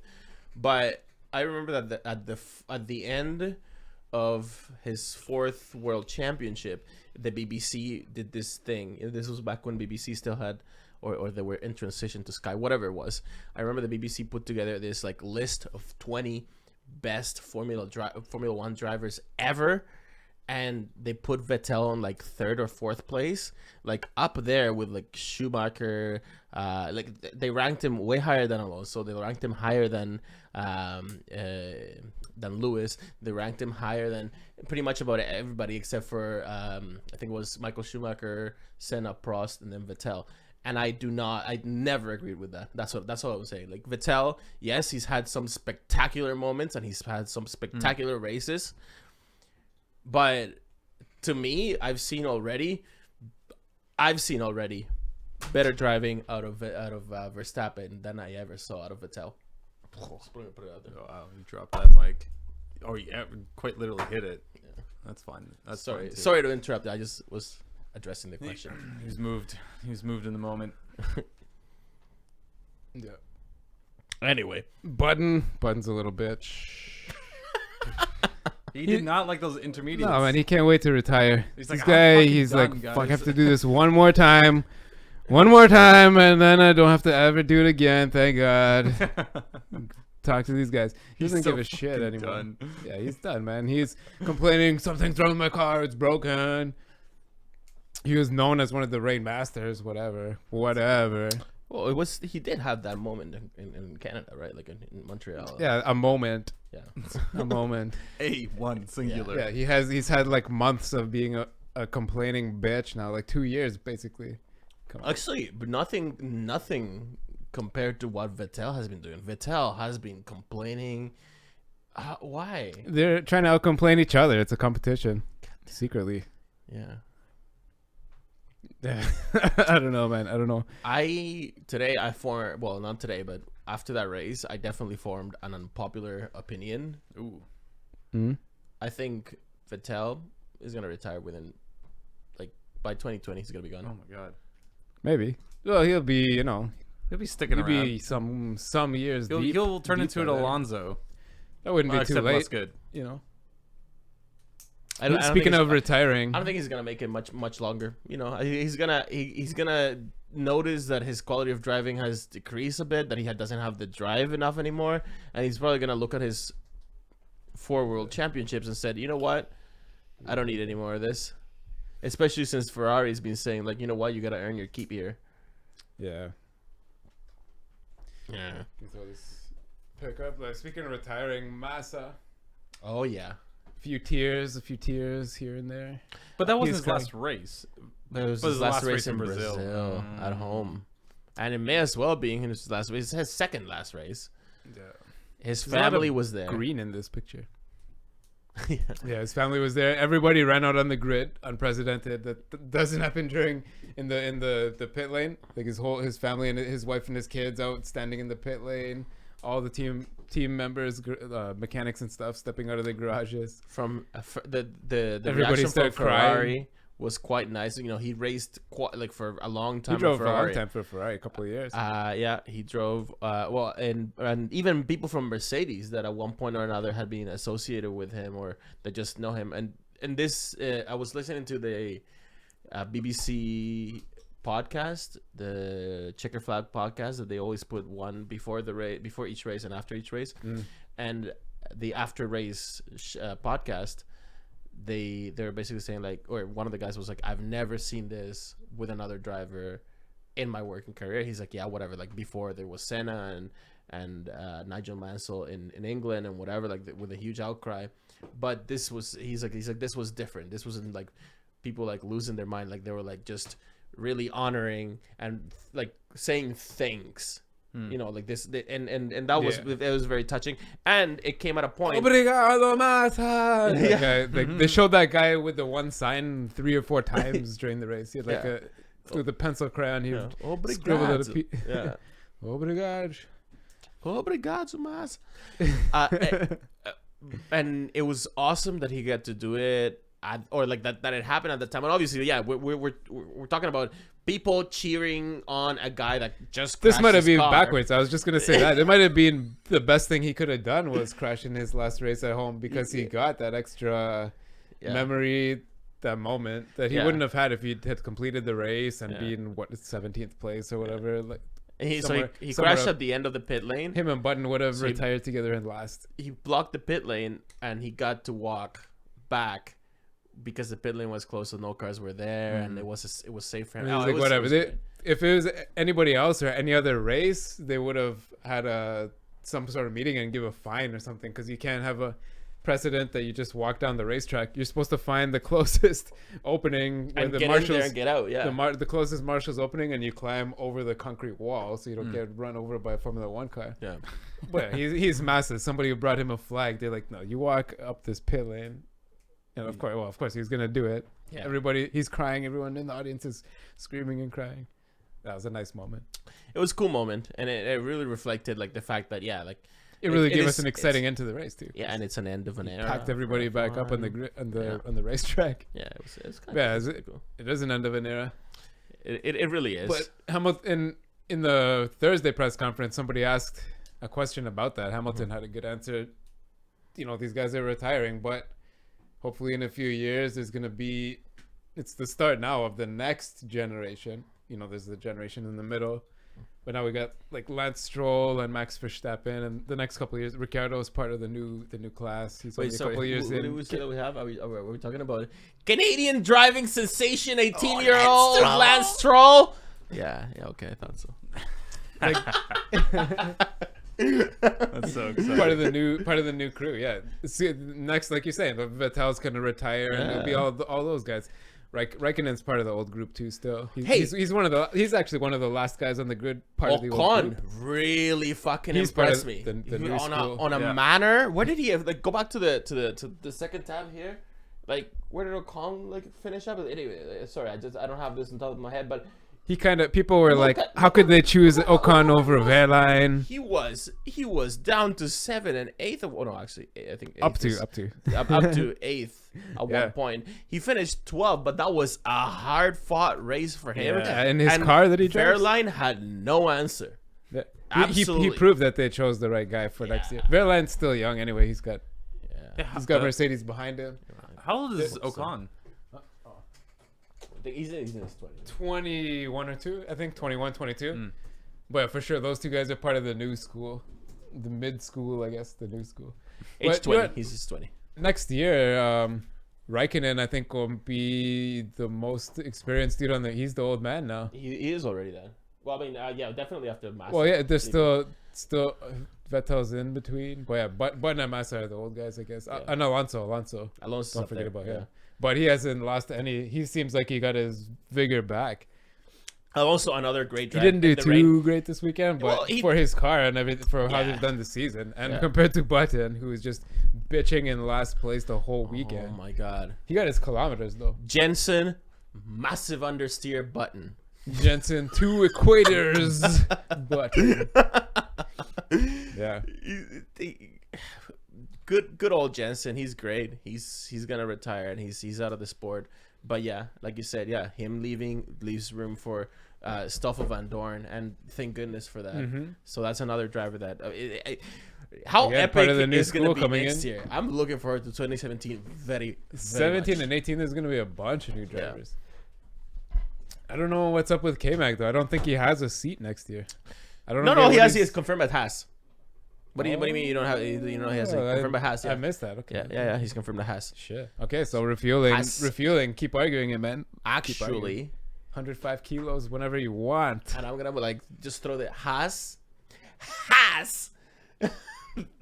probably one of the strongest driver lineups going into next year, and the of outside of the top teams, outside of the top 3-4 teams, they probably have the next best lineup, because pretty much the rest is like, somebody that, they're like all unknown quantities on, to greater or lesser extent. So them two, I think they're proven, solid, stable drivers. You gotta give Haas that. And if it's true that they've been focusing exclusively on next year since the very beginning, was working with Dallara, reinforcing their carbon fiber programs, whatever, composites, the composites program, whatever it is. I think Haas, to me, is looking relatively strong next year. They're looking up there, and they're looking like they're gonna keep punching above their weight like they did at the beginning of this year. Yeah. Well, Haas has been saying that since the past 2 years. Since he had the idea bubbled in his head. He's like, yeah, we're in this for the long term. Whether or not anyone believes us, don't worry. America's here to stay. We're gonna eventually be pushing for the top wins. We're not here just to advertise anything. We wanna do stuff. Even though they're selling CNC machines out the ass. But they're not selling it to like me and you. Like they're not selling them even at F1. They haven't ever mentioned their CNC machines, right? Well, they did at the beginning. They made a big deal with the fact that they machined their build wheels. their own wheels. Yeah, I do remember that. Okay, so before we get to, in my opinion, the top, but one of the best but understated drives of the day is Perez. Man, he came in 4th place. Look at that. And now I think Force India, I think it's 27 points ahead of Williams. I love it, man. I love the fact that Force India is so high up there, because man. So See, one last thing. Massa said, I think it was 2 races ago or last weekend, that when he told Claire Williams, when he first decided, it was like after one of the practice sessions or something, he got out of the car and he said, you know what? He told Claire Williams, I'm going to retire. And she started crying. I think it was probably with joy. He hasn't done shit. Sorry, Brazil, whatever. But he hasn't done shit this year for points, and now Williams is in 5th place. And there goes our potential future interview at one point ever. 27 points difference to Force India. I've been cheering for Force India since they emerged, though, man. That guy, Vijay Mallya's haircut drew me in. And I've been like, yeah, this is awesome. Man. India has a fucking team now. This country's behind. Not for much longer. No, they don't. Yeah, they're gonna have to change the name or something. He's going to jail probably. Yeah. They're seeking to extradite him out of the UK. Yeah. No, the UK doesn't have like any deals really. Like they don't have to honor that. But yeah, with India they don't. India like has formally, like their government. The fact that their government is formally asking. India controls all the tea and stuff again now. They're probably pissed about that. Some sort of hundreds of years old argument. They're like, we're not sending your guy back. I don't care how rich he is or how much tax he owes you. Yeah, it's a little bit of that. Definitely a power struggle for sure between the two nations. Yeah. Yeah. He's probably buying mad stuff over there, gel and stuff like that, hair gel. Force India is in 4th place by 27 points. It's amazing. That's awesome. It's a testament to what the team have done, and I am more convinced. The more I look into it, that the reason why Force India is doing so well is because they've had a very clever, very well thought out composites program, like we've talked about. So. And here's the if anybody's like really wondering out there like what the big difference, because you'd think if you looked at the facilities that both of those teams, Williams and Force India, and the amount of money that each team has, you'd find as being independents. Yeah, so yeah, they're 2 independent teams, and they're fighting it out, and they're clearly coming they're coming up with 2 different solutions to the same problem, and it seems to be working overwhelmingly in favor of Force India. It being a team with less resources, less people, and less money, which is huge for Formula One. A team that has I'm just saying, a team that has less money, like money's everything in Force India, in Formula One, and one of the things apparently that has been really, really, really impacting them and really giving them an edge over Williams is the fact that when they show up to the wind tunnel, instead of coming with like the full reproduction of the car at 60% with all the pieces that they like have that they think that they're going to use or whatever present, instead of showing up with that, so Williams does that apparently. Williams shows up with like 1 or 2 big pieces that they want to show out, that they want to test out in the wind tunnel. Whereas Force India, instead of like showing up with like, you know, those 2 or 3 pieces that are made in carbon fiber and like that are like exactly how it's going to be in the car, basically, pretty much. Instead of like showing up with that, they show up with so many, like, you know, hundreds of small little adjustments that they can do to the aero program, all 3D printed, and that's their advantage. Like a Mr. Potato Head, they can just mix and match different little winglets and curves and wings and tubes and because they've been curls. 3D printing them instead of like making like a model of the part the old way. 3D printing right now is not quite yet because there's still like the whole problem with the layering, and it's not fully precise. It's like it's almost like you hold the 3D printed object and like something about it is low res. You know, even it's like pixelated. Yes, it's kind of pixelated in 3D, but it works good enough for them, and it gives them enough of an idea. So when they show up, obviously, to their wind tunnel program, is they're getting way more results about way different things. And even Pat Simmons has admitted in his recent interviews and whatever that they kind of went away in their aero program that they shouldn't have gone. and that's hurting them this year. Now, I don't know if they're going to change their philosophy for next year, and that's why everybody that's getting super excited about how much Force India is going to crush in next year compared to Williams. I wouldn't take it that far, because you would hope that Williams have learned their lesson since, but they have every reason to be proud of, because this year has been the like one of the big stories this year is definitely being Force India.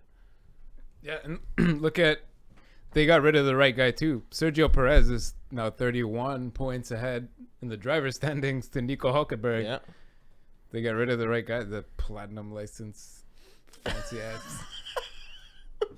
That's all he's got going for him. No, I'm kidding. No, Nico Hulkenberg is a good driver, and it's a great driver, but he may be too big for F1. I mean, too large, like physically large. Yeah, he's just a tall dude. Doesn't work. Yeah, a lot of the tall guys get kicked out. You have to be super skinny.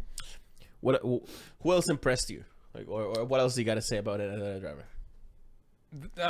That's mostly it. I get for Brazil. Like, we went through almost everybody, but it's crazy. I was saying before we started this, almost every single driver had a little headline for this race. It was unbelievable. Yeah, Lewis, the last thing, Chile Sainz. Oh, okay. Before we do Lewis, the contentious one, demonstrated the fine art of defense or corrective driving. It was almost like the entire race in the wet, he was fighting the car, but it was beauty to see. Like, he wasn't keeping the smooth, controlled movements of Verstappen was, and you can now like definitely see why they bumped Verstappen up and not him. But in terms of a guy that can wrestle the car into submission and not let it slip out, especially on a track that is in the rain conditions, it's a power heavy track, and the Toro Rosas have none of that because they still have last year's Ferrari engine. Chile Sainz demonstrated that he can wrestle a car. Yeah, and part of it may have to do with the fact that his dad is into rallying, and maybe part of the coaching that, and you can't help but like thinking that would have happened, right, when he was growing up and whatever. Part of the coaching that he got was like from his dad on like how to like approach a corner and how to approach certain things as a, in the point of view from a rally driver, that they're always adjusting and always correcting. So that was I you could see him, man. You could see him like doing this and fighting with the steering wheel, and that was the kind of driving that we want to see. 8 points. He finished just over 20 seconds ahead of his teammate. Yeah. Do you know how much 20 seconds is a long time starting out? Man. Imagine that. 20 seconds. It's a lot. That's in a race. Yeah. I know it's far or whatever, but they got bunched up a bunch of times. 5 safety cars, 2 red flags. Oh my God. But okay, so Hamilton, and actually, okay, that was 20 seconds. That's a long time from when I said no. I timed it. Hamilton just got his 55th win, I believe that was, or 54th. Oh, and now he's won on more different tracks, most, right? That was the second most amount of wins total ever. Holy crap. I believe. He's only behind Michael Schumacher now.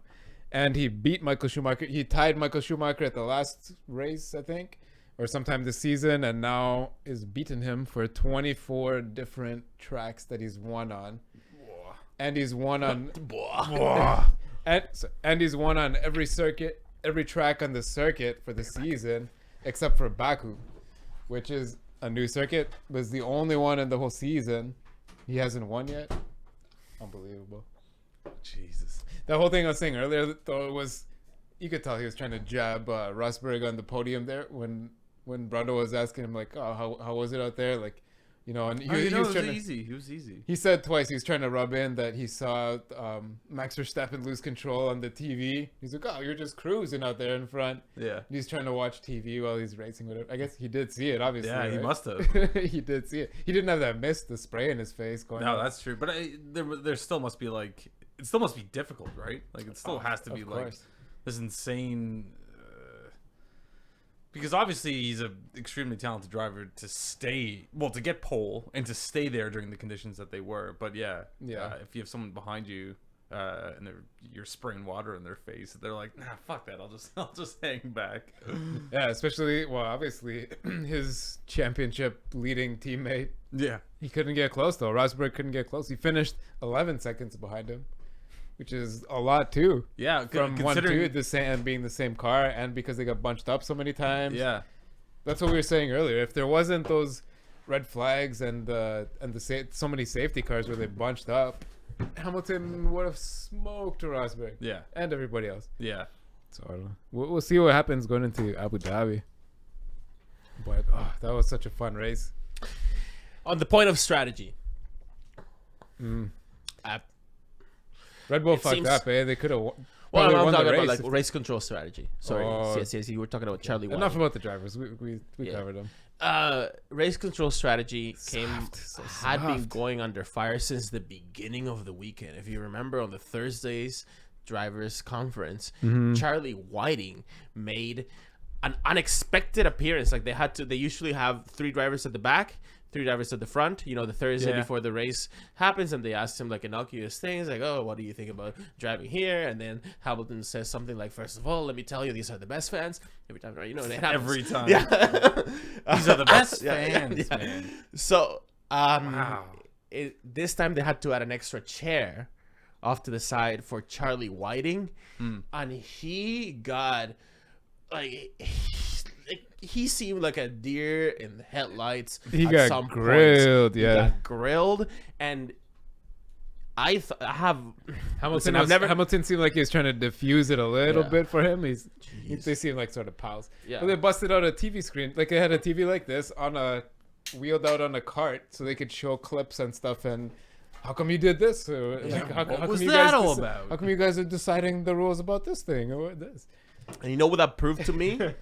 Like, okay, listen, I have enormous respect for the guy. I've never met him. I have no reason to have. I don't have much of a reason to me personally have respect for Charlie Whiting. If you just, I'm not trying to be disrespectful. I'm just saying he presses the go button, right? Yeah, I don't, or whatever, right? Like whatever he does, I don't have much of a reason to be like super respectful for him. But I appreciate, like, knowing what I know about F1. Yeah. I appreciate the role that he's played over the many years in a very long career.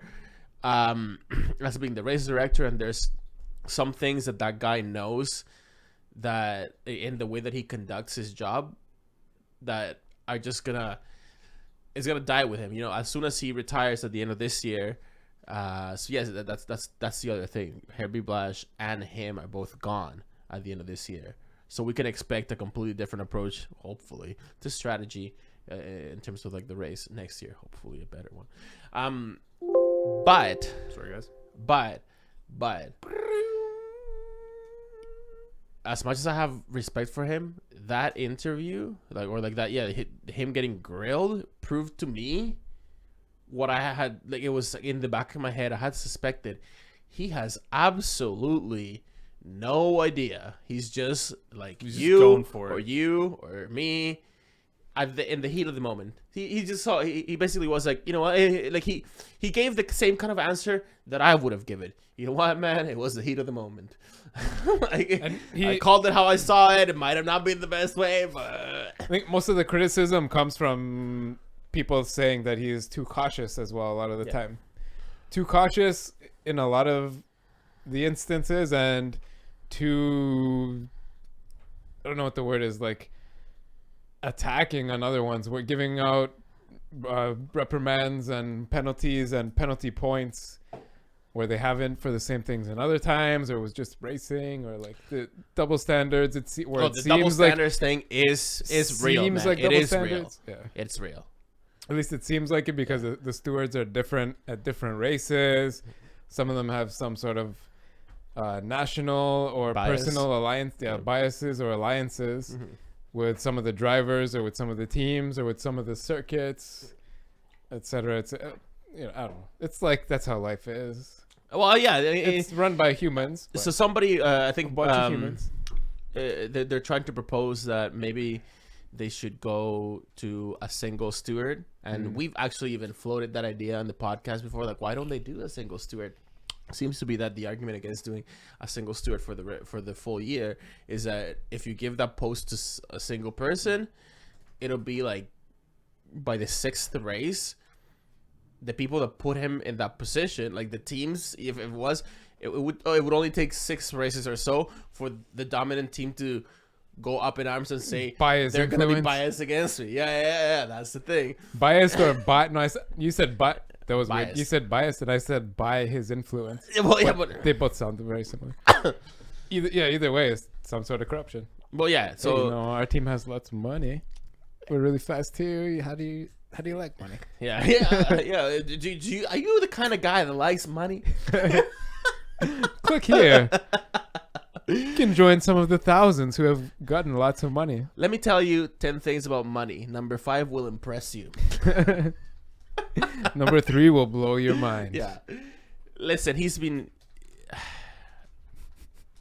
The role that they want him to have is to be the final arbiter when it comes to making that final decision whether or not this incident went this way or that way. And I think that is a very valid thing. This is like a thing that at the end of the day, you know, with all these robots taking our jobs and whatever, the last person to make a decision in the justice system, if you want to like equate it to like any justice, like, you know, in everyday life, the last person to make a decision, even when the robots take over or whatever, if we want to have a functional society, the last person to make a decision should be a human, right? There should be a person on top of it all to actually call, like if there's a doubt, if there's a gray area, somebody should call it. Someone should call it, right? When you think about that though, really what he is at the top, at the end of the day, at the end of the line, is he is the human who basically, like, he is just the face and name to these decisions, right. Which the decisions have to be made anyways, but he's the guy that at the end of the day people are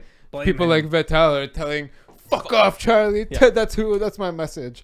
And it's never mind, like, you know, the stewards, all of race control. Sometimes they show like that webcam view of the race control, and there's 3 benches of three rows. I mean, like three rows of benches of 12 to 15 to 18 staring at men like and women 50 staring computers, at all kinds, wall of screens, each with screens in front of them and keyboards and buttons, radios on their head, getting ready for anything. But at the end, he has to take responsibility for anything that happens. And I'm a huge proponent to that, right? Like, to like the fact that like I don't want to be fully Charlie. Responsible for all that has to be a dude or a girl, whatever. No, I'm gonna say a person. Has to be a person. But half of his job, and here's the difficult part to swallow for some people, half of those people that are there sitting with him in race control should be, and even more than that, should be replaced with robots there, or some sort of automated way to identify, because this is what pisses me off. F1 is supposed to be the pinnacle of motorsport, the most technologically driven sport, period, etc., etc., etc. And that may well be true on track, and each car is an immense machine that it would take me like years and years and years to even begin to comprehend really how it works. Mm-hmm. But outside of that, we have an outdated decision-making system. We have an outdated distribution of the images. We have an outdated broadcasting system. Everything but the cars in F1, it needs to be sent to a scrapyard. It needs to be.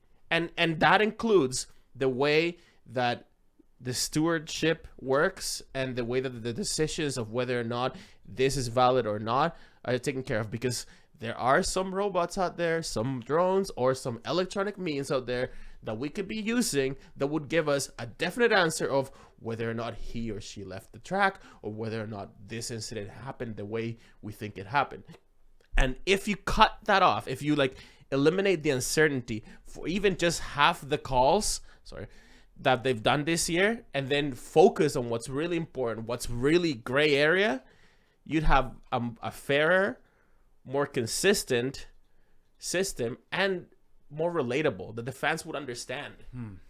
Thinking behind it. Yeah. I feel like Bernie himself has been very reflective lately. There's been a bunch of interviews come out. If you saw the pre-show on Sky this weekend, you saw His owls. Bernie's ranch. Yeah, his owls. Sorry, I love those things. But it You seems like are a he's bird been- person yourself. I am. It seems like he's been very reflective. That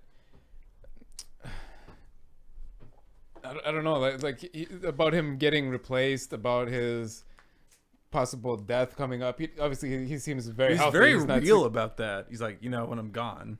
He's like, That's what- he's okay with it. That's how Brundle opened the thing. He's like, hey, it's almost the end of the season. Could we get an interview? And Bernie's like, oh, for what? And he's like, well, I'm not here to lead you out the door or discuss your obituary or anything. We just want to have a chat about F1. And he's like, all right, yeah, come by my ranch. Picks him up in his badass helicopter. Listen, the same one that Obama has. The helicopter lands.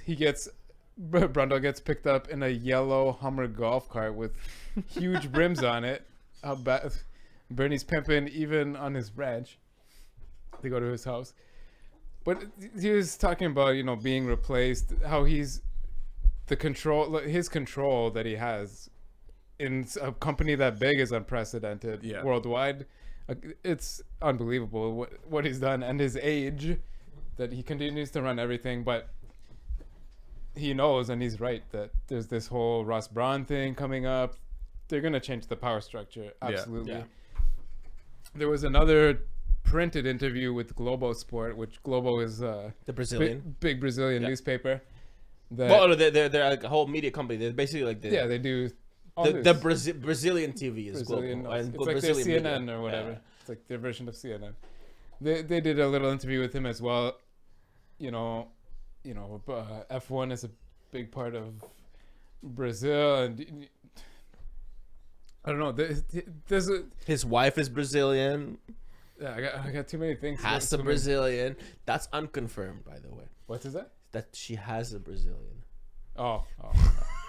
His mother-in-law was kidnapped In Brazil. Yeah. By his former helicopter driver. Or whatever that means. The pilot? Pilot. Yeah. He drives it. Whatever. But something interesting that popped up anyway, outside of the whole control structure. He doesn't even know what's going to happen. Nobody knows what's going to happen. Maybe the mustache dude, he might know what's going to happen at the top, But Interlagos, we talked about the Canadian race and the Brazilian race. The only two that were maybe not 100% for next year. Yeah. The Canadian deal is being worked out. Yeah, they sorted everything out magically after Lance Stroll got announced. Wow, you didn't call that at all. Yeah. But as of this morning, I believe the Brazilian federal government has vowed to ensure that the race continues. And this past weekend, Bernie met with the president of Brazil, the new president of Brazil, and also the mayor. Interim president. He was the vice president until they hold elections. Yeah, but yeah. So that woman got kicked out of office. It was a coup by financial institutions. I'm putting it out there. Never mind. Go on. Mm-hmm.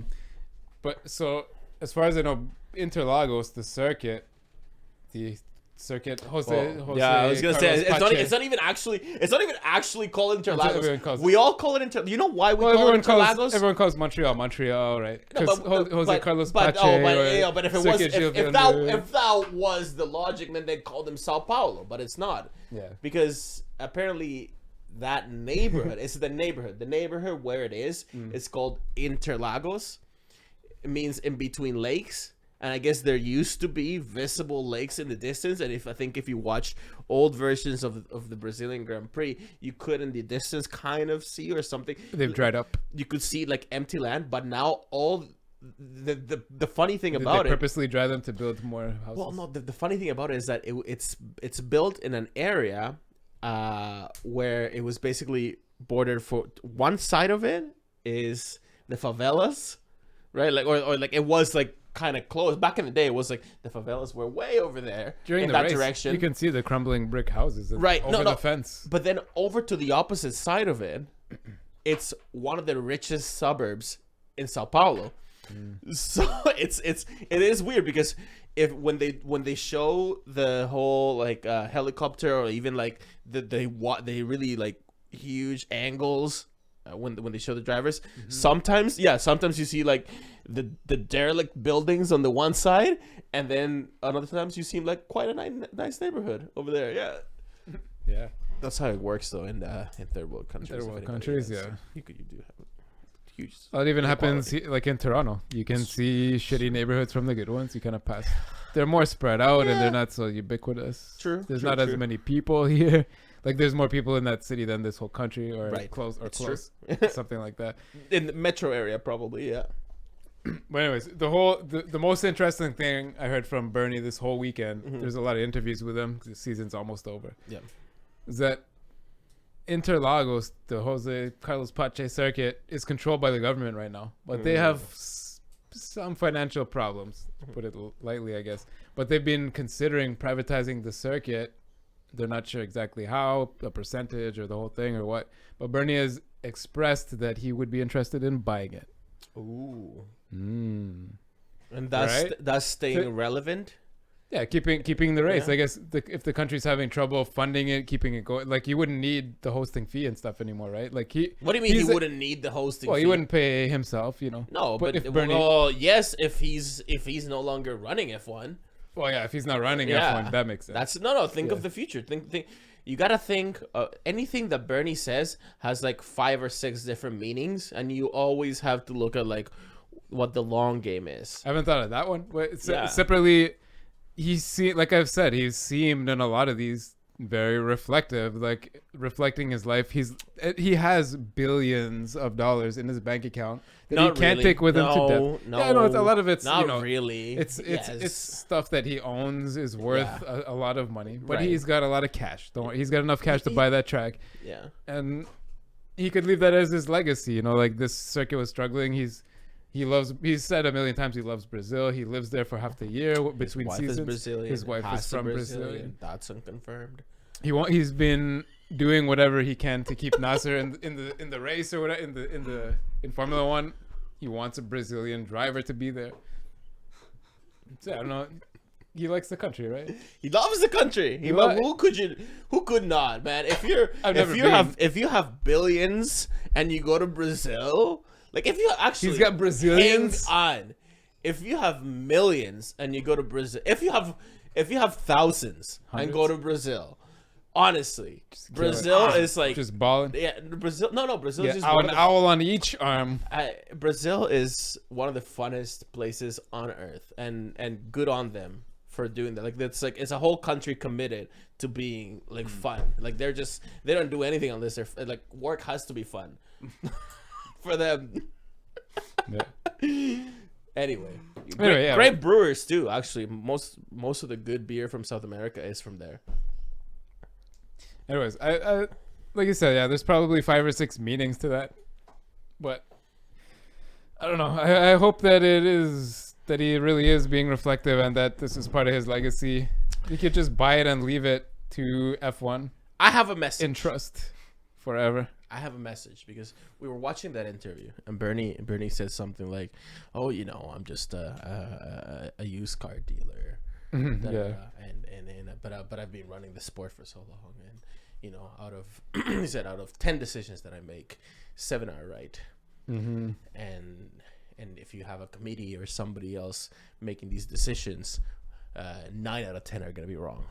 That's what he said. He said that. Dictatorships versus democracies. Well, he's making an argument which I think is all too prevalent in not only up and down FOM and the F1 group of companies like his company, but also up and down F1, but also throughout the world right now, where. And I'm talking about people like Vettel, Ron Dennis, which we're gonna get to, I'm sure, in a minute. Bernie should like really internalize and take it to heart, because I do see like some parallels in between. There is a shift. A shift has happened. We've noticed it. Come on, let's come out for real. Like whatever. Trump is president. The world is changing. Whatever, etc., etc., etc. Things are changing. One of the things that we've learned from the recent happenings down south to us, by the way, means the States. Yeah. And everything else is going on in F1 with, when you contrast Verstappen and Vettel, Charlie Whiting leaving at the end of this year, Bernie still like thinking the old way. There is a shift that is happening in the world, and the worst thing that you can do, and I'm telling you this right now, just as a thing out there. Now, this is my advice to anybody that's listening, especially if you are Bernie or anybody or Ron Dennis. Past success is zero indication for future success. Absolutely. Ron Dennis stayed in F1, and he orchestrated his comeback to McLaren because he said, look at the victories we had with me. Look at this. Look at that. I picked up McLaren from being basically a garage operation, and I turned it into an $800 million a year business. It's Bernie saying, I make these right decisions. Somebody else will make 9 wrong decisions. Vettel and Verstappen saying, like, I'm 4-time world champion. Like, what? Shouldn't I be better than Verstappen? Shouldn't I have a say in this or that? Shouldn't I be able to run my team Ferrari the way I want to? There is something that you have to be very cautious, and this is an advice. This is something that I've learned through life, and this is something that I really want to impart to all these people. You must not ever let hubris cloud your judgment. That's the first mistake, especially in changing times. When things are a bit unusual, when things are a bit cloudy, when you don't know what's going to happen, you can never, ever rely on past success. You have to always like keep looking forward. And now is that the same as like data? Like as in like, so the NHL and the Maple Leafs have, they picked up this new guy who's like all about data. Yeah. And one of the things he always talks about is like, listen, guys, the data is here not to predict the future. Yeah. It's just to reflect on what's already been done. Yes. And I feel like it's very applicable to what you're talking about. And you'd be like, yeah, sure. Like you did win back then, but that's no indication of how you're going to do now. It can't be. How could it? So we were saying earlier about Rosberg's engine should blow up, right? But there's no reason that it really should. Yeah, exactly. There's no reason that it really should. Past success is never going to guarantee you future success. But it feels nice. It feels nice. It's like, look what I did. And you have something to rest on, and you have something to show. But that, in the end, like it's proven in F1 right now. It's proven in every single area in F1 that at one point you were an excellent race director that made all the right calls, and just as easily it's all gone. At one point you were a four-time world champion, and just as easily it's gone. At what point you were a person that turned a team that was a bunch of ragtag guys, honed them in one direction and built an empire, and the next day it's gone. Do you hear about this Ron Dennis thing? What do you think about it? Of course. This is on the BBC. Yep. This is not on some little Formula One website somewhere. Yeah. This is BBC news. This is big news. This is a big, like you said, they're an $800 million revenue company, which is huge. Yeah, either that or straight profit. I don't know for sure, but yeah. Profit? I doubt that's profit. I don't think it's They make a lot of badass cars, but that's 800 million profit is no, is a lot. profit. That's a lot of money. No profit. That's a lot of money. But no, I definitely have heard about it. He is a little bit upset. He said he feels that he's being kicked out and betrayed by his own family. That he, like he said, he turned the company around. He was the dude. He was McLaren, but. I don't know. It's like changing. I don't know. It's changing times. That's what happens in a public company. You have a board. And they have to do what they think is right for the company. I don't know. I've never worked with the guy. I've never met him. Never driven or owned a McLaren. Been to their badass factory. I've seen them. Yeah. Oh yeah. You see Like them on in the Toronto. road? Like, well, depending on The where cars you're in in the Toronto, you see factory. them all the time. They sound amazing. They look amazing. Yeah. Do we have time? Like, Yeah, can we put like fucking- our listener? By the we have a question right now on the chat. Oh my By God. the way, will you guys do an Abu Dhabi review and a season review show? Of course. And maybe continue through the winter break. every week we'll be here. Every single week we're putting out a show, and Yeah. if we can't put out a show that week, we will let you know, because sometimes things do pop up or Yeah. whatever. Pretty rare. But- we haven't missed one in a while. Yeah, we A even long do. while. We did. I'm going to be missing one at the end of We November, did guys. an episode. Listen, Vince LeBear. We did an episode Christmas Eve. I think you and I got together and did like a tiny little episode out of my phone. We're committed to this. Trust me. We're here. We're gonna be here for you. I mean, at least one of us is gonna be here. There's once going to a be week. something going on. Yeah. We'll get you some content. Yeah, Yeah. Don't worry about don't that. even worry about it. And yes, yeah, Wild totally. speculation. Yeah, well, yeah. Vince, I know half that. of our show. It's Vince that's been asking that. And Yeah. Vince, I know that you just like really started to like get into our show recently, but trust me, after the season's done, the entire thing is pure speculation. Don't worry about it. From now till next year, You thought you knew what silly season was. Yeah. You thought you knew silly season. It's gonna get silly. Okay, but no. So on top of Ron Dennis Yeah. being shown the door, Yeah. we've I- speculated this back and forth, given Zach Brown an offer. Well, okay, before we move on to that, because I know Oh, we that's don't where have to you move want on. It's the same story. No. I actually want to take some time and just quickly run through, like, who is somebody that's new to F1. Who is Ron Dennis? Why is he important? Why are we talking about him? Whatever. I'm gonna pee quick. Yeah, go for it. So, Ron Dennis, like right now, I haven't checked on this statistic yet. Since Mercedes started like raping everyone, but at least Mechanically. at least up until the beginning of 2014, McLaren was the team that had the most victories and the most championships per time competed. Now, Oh, shit. yeah, they were the winningest teams up until then.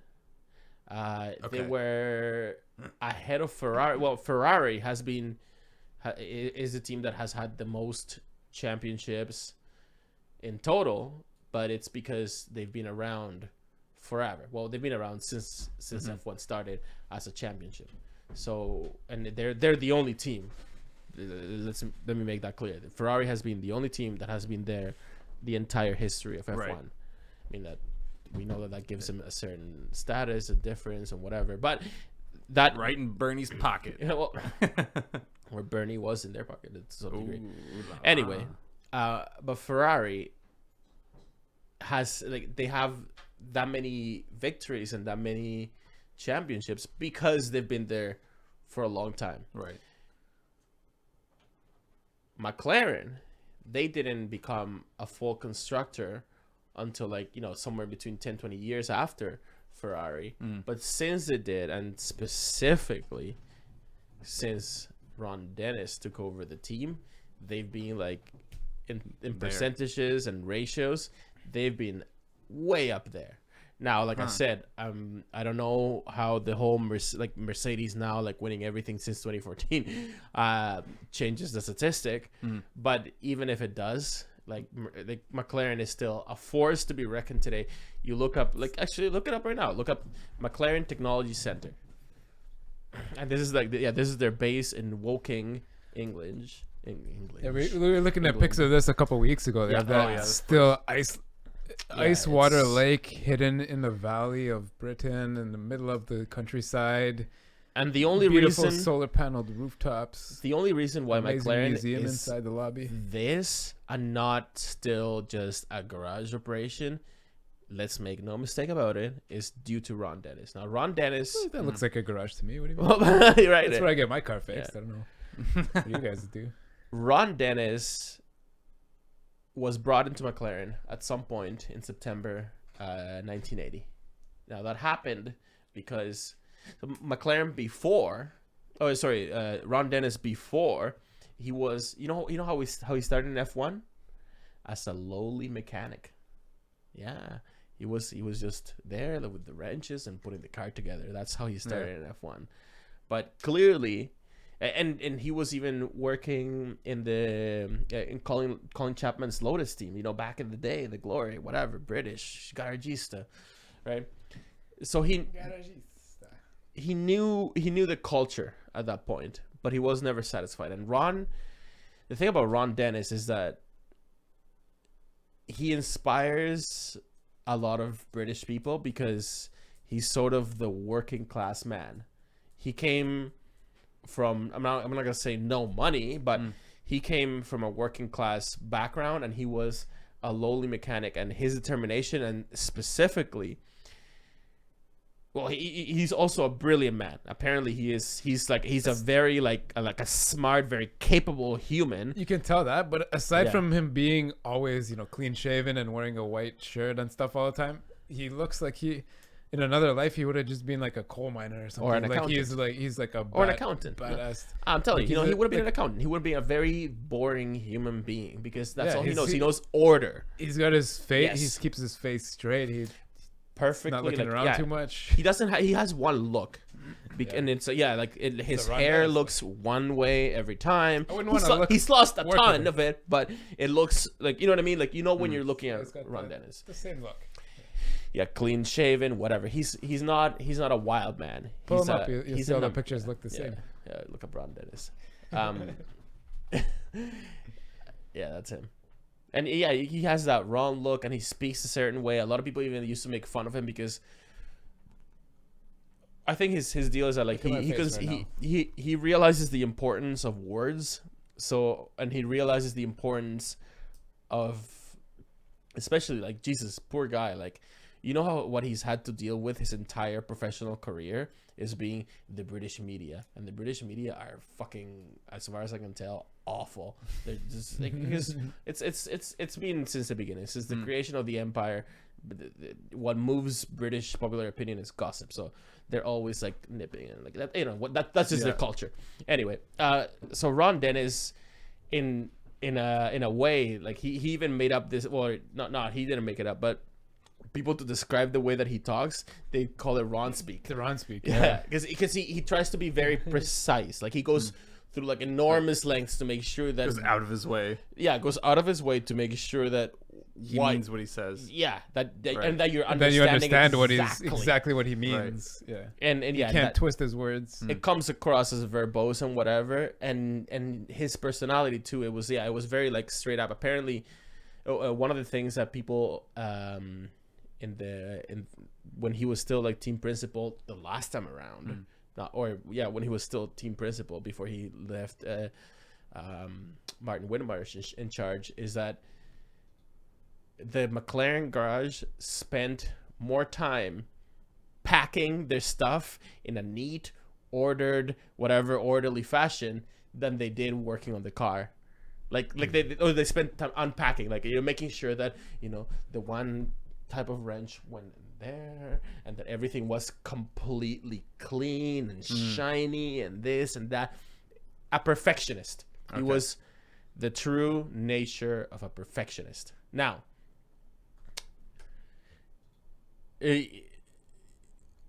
his way into McLaren, how he basically got in from being a mechanic in this other team to being like a person that had like some influence in McLaren, came about through sponsorship. So he basically brought Philip Morris, who back in those days, Philip Morris, we associate Philip Morris in this day to Ferrari, right? Cigarette sponsorship, Marlboro. Let's call it Marlboro.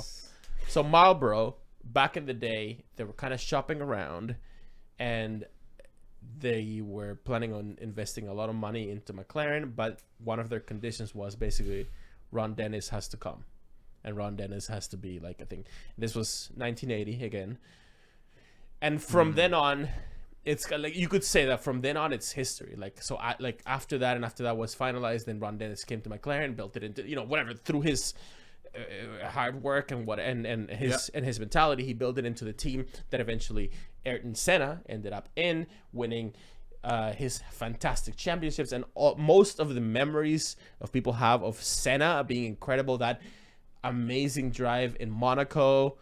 That you can still see like the onboard for that, like people are still like get freaked out when they see like holy shit. That's on the front page on the Reddit news this morning. Yeah, so lap again. That was like Ron Dennis was the man that was running the show in McLaren when this happened. So he had enormous success, right, in McLaren up until the time, and then he used that money to then grow the company in ways that, for example, Williams at one point had like as much money coming in as McLaren or more, but they didn't turn their Williams never turned into what McLaren is now, right? McLaren is building road cars too now. They're legit vehicle manufacturer. And it's really taken until a technology the technology arm of McLaren is huge. Yeah, because they make ECUs for other racing series. They do hospital system. They just their technology component, and it's all Williams does the hospital stuff. Make no mistake, down to this very boring man.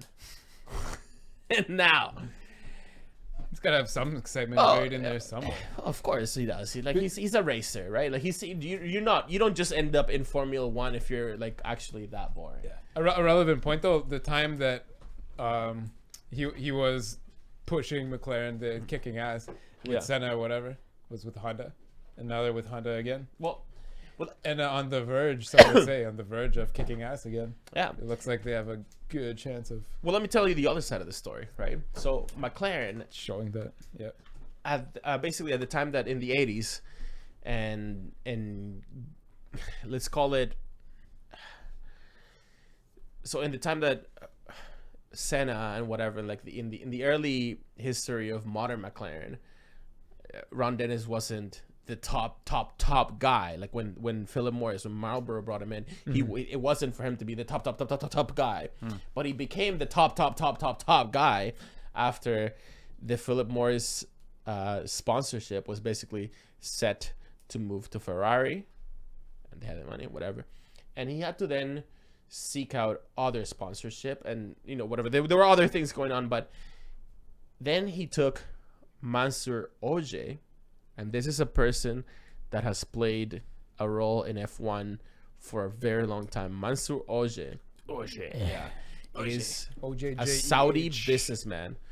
He has a French citizenship, but he's a Saudi. His name is Mansour Ogier, Mansour. He's Ogier. Yeah. Well, he's a Saudi businessman that had a business Tag Heuer, like the first part of Tag Heuer back in the day. It was the same thing, and Tag, it used to be a technology company. They were heavily involved in things like the Concorde project, things like that. Heavy precision engineering was their deal, Tag. And so Tag previously and through their many sponsorships, they actually had been sponsoring Williams before, right? And there was another key player that was looking to move to F1, which was I can never say this right. It's the Mumtabarak, or what is it called?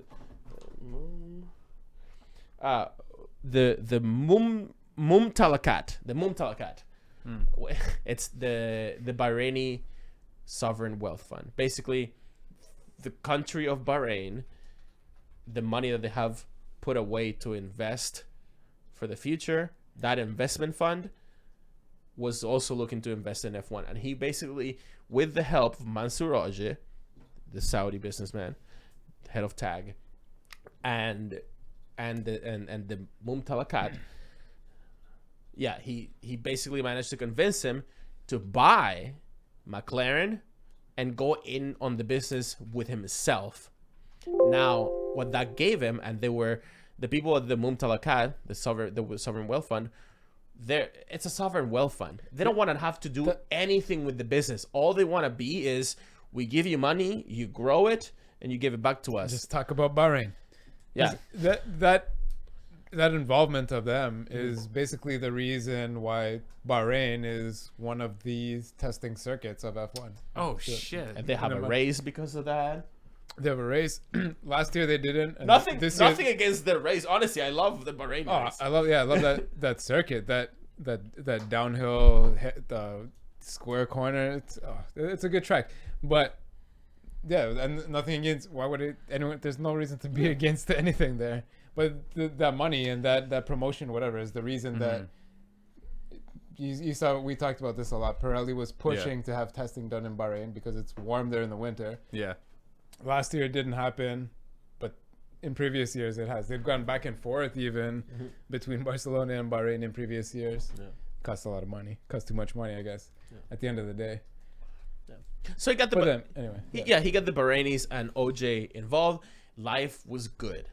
Life was good. You know, they had their history behind them now, like since Senna, whatever, and then they kept accumulating titles, and then they got this relationship with Mercedes-Benz later. Well, I mean, at one point, they were the Honda team, but then Honda decided to do their own thing. So then they got Mercedes-Benz, and with Mercedes, they had, you know, that success. Lewis won the championship, etc., etc. But then, before made Massa cry again. Before Lewis won the championship, there was something that wasn't right.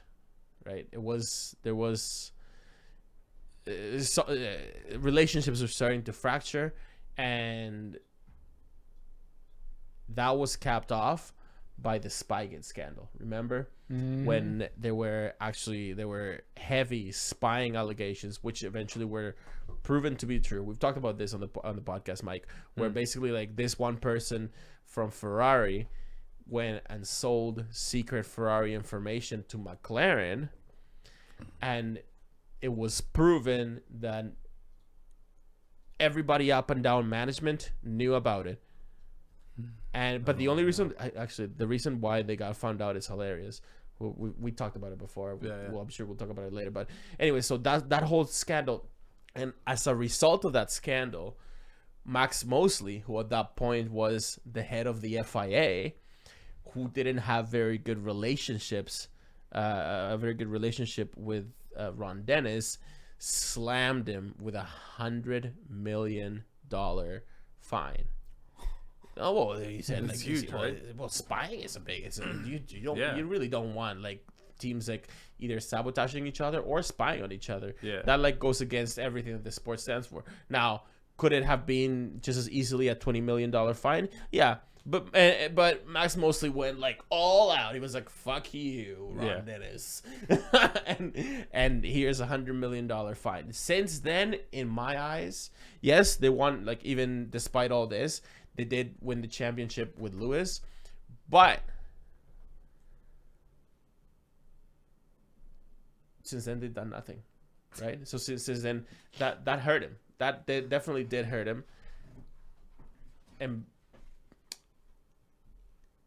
because of that scandal, that scandal, and after they paid the $100 million and whatever, Ron Dennis he kind of was forced out of the role, and he like was basically like not necessarily forced, but he chose to give his role as a team principal to Martin Whitmarsh, who I think is actually a very, very clever man, very smart. He's back in the day, he was one of my favorite persons in F1. He was a bit long-winded during interviews, but you got to love him. He was a nice guy. He was a nice guy. Yeah.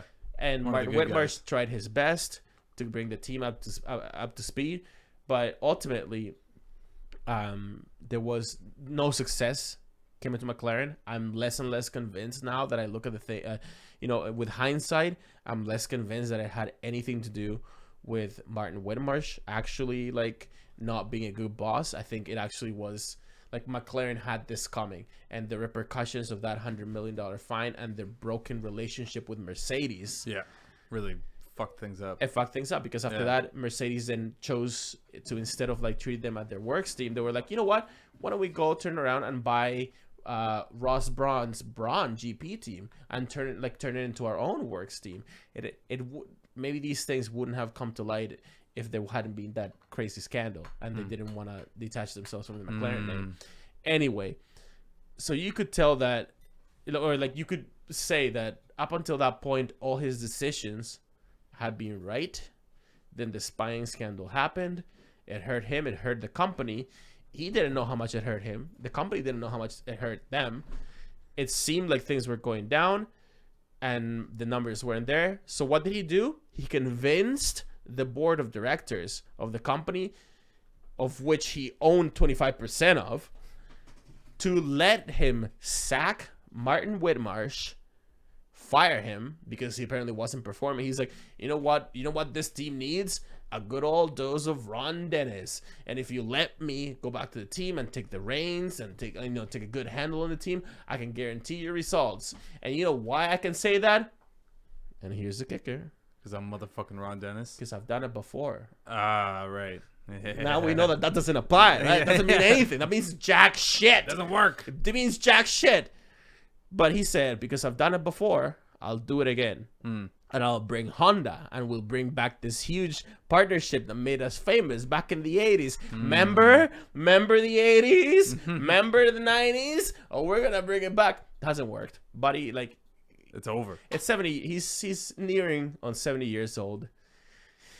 He should be looking for different things. He's a huge monumental name in the sport, and I have lots of respect for what he's done. But I also know that we've had enough experience now to know that now it's not his time. Yeah, his time passed, and it's time to make room for somebody else. So I do actually, as much as I have respect for him, I do applaud the McLaren's board's decision to oust him and look elsewhere. Now you're saying that they're looking at Zach Brown? They've made him an offer. I don't know what it is. That hasn't been announced, but they've made him an offer to, I guess, replace Ron Dennis.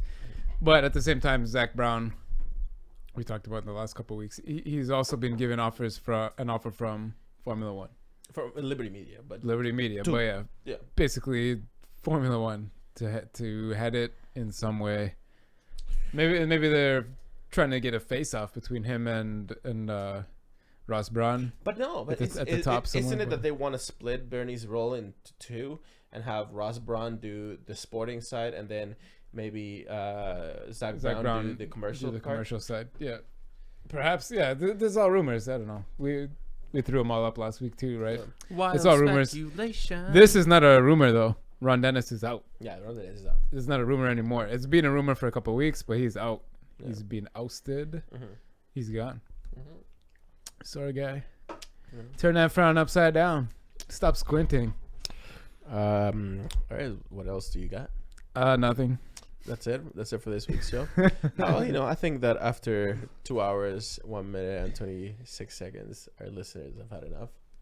Yeah, you guys done? You guys done? Y'all done? How y'all feel? Well, I guess we still have next week, so we'll. Yeah, next week is the absolute Abu Dhabi prediction madness build up show. Yeah, we'll do a good build up next week. All right, guys, thanks for watching. Down to the last race. Yeah, isn't that wonderful? Gutierrez is gonna get so much money next weekend. two weekends in a fortnight. and a dog, really right? Speculate about how much money that is. Yeah. Wait, who's getting the dog? Is it Roscoe or the other one? Yeah, right. That depends. It's probably the other one. Okay. All right.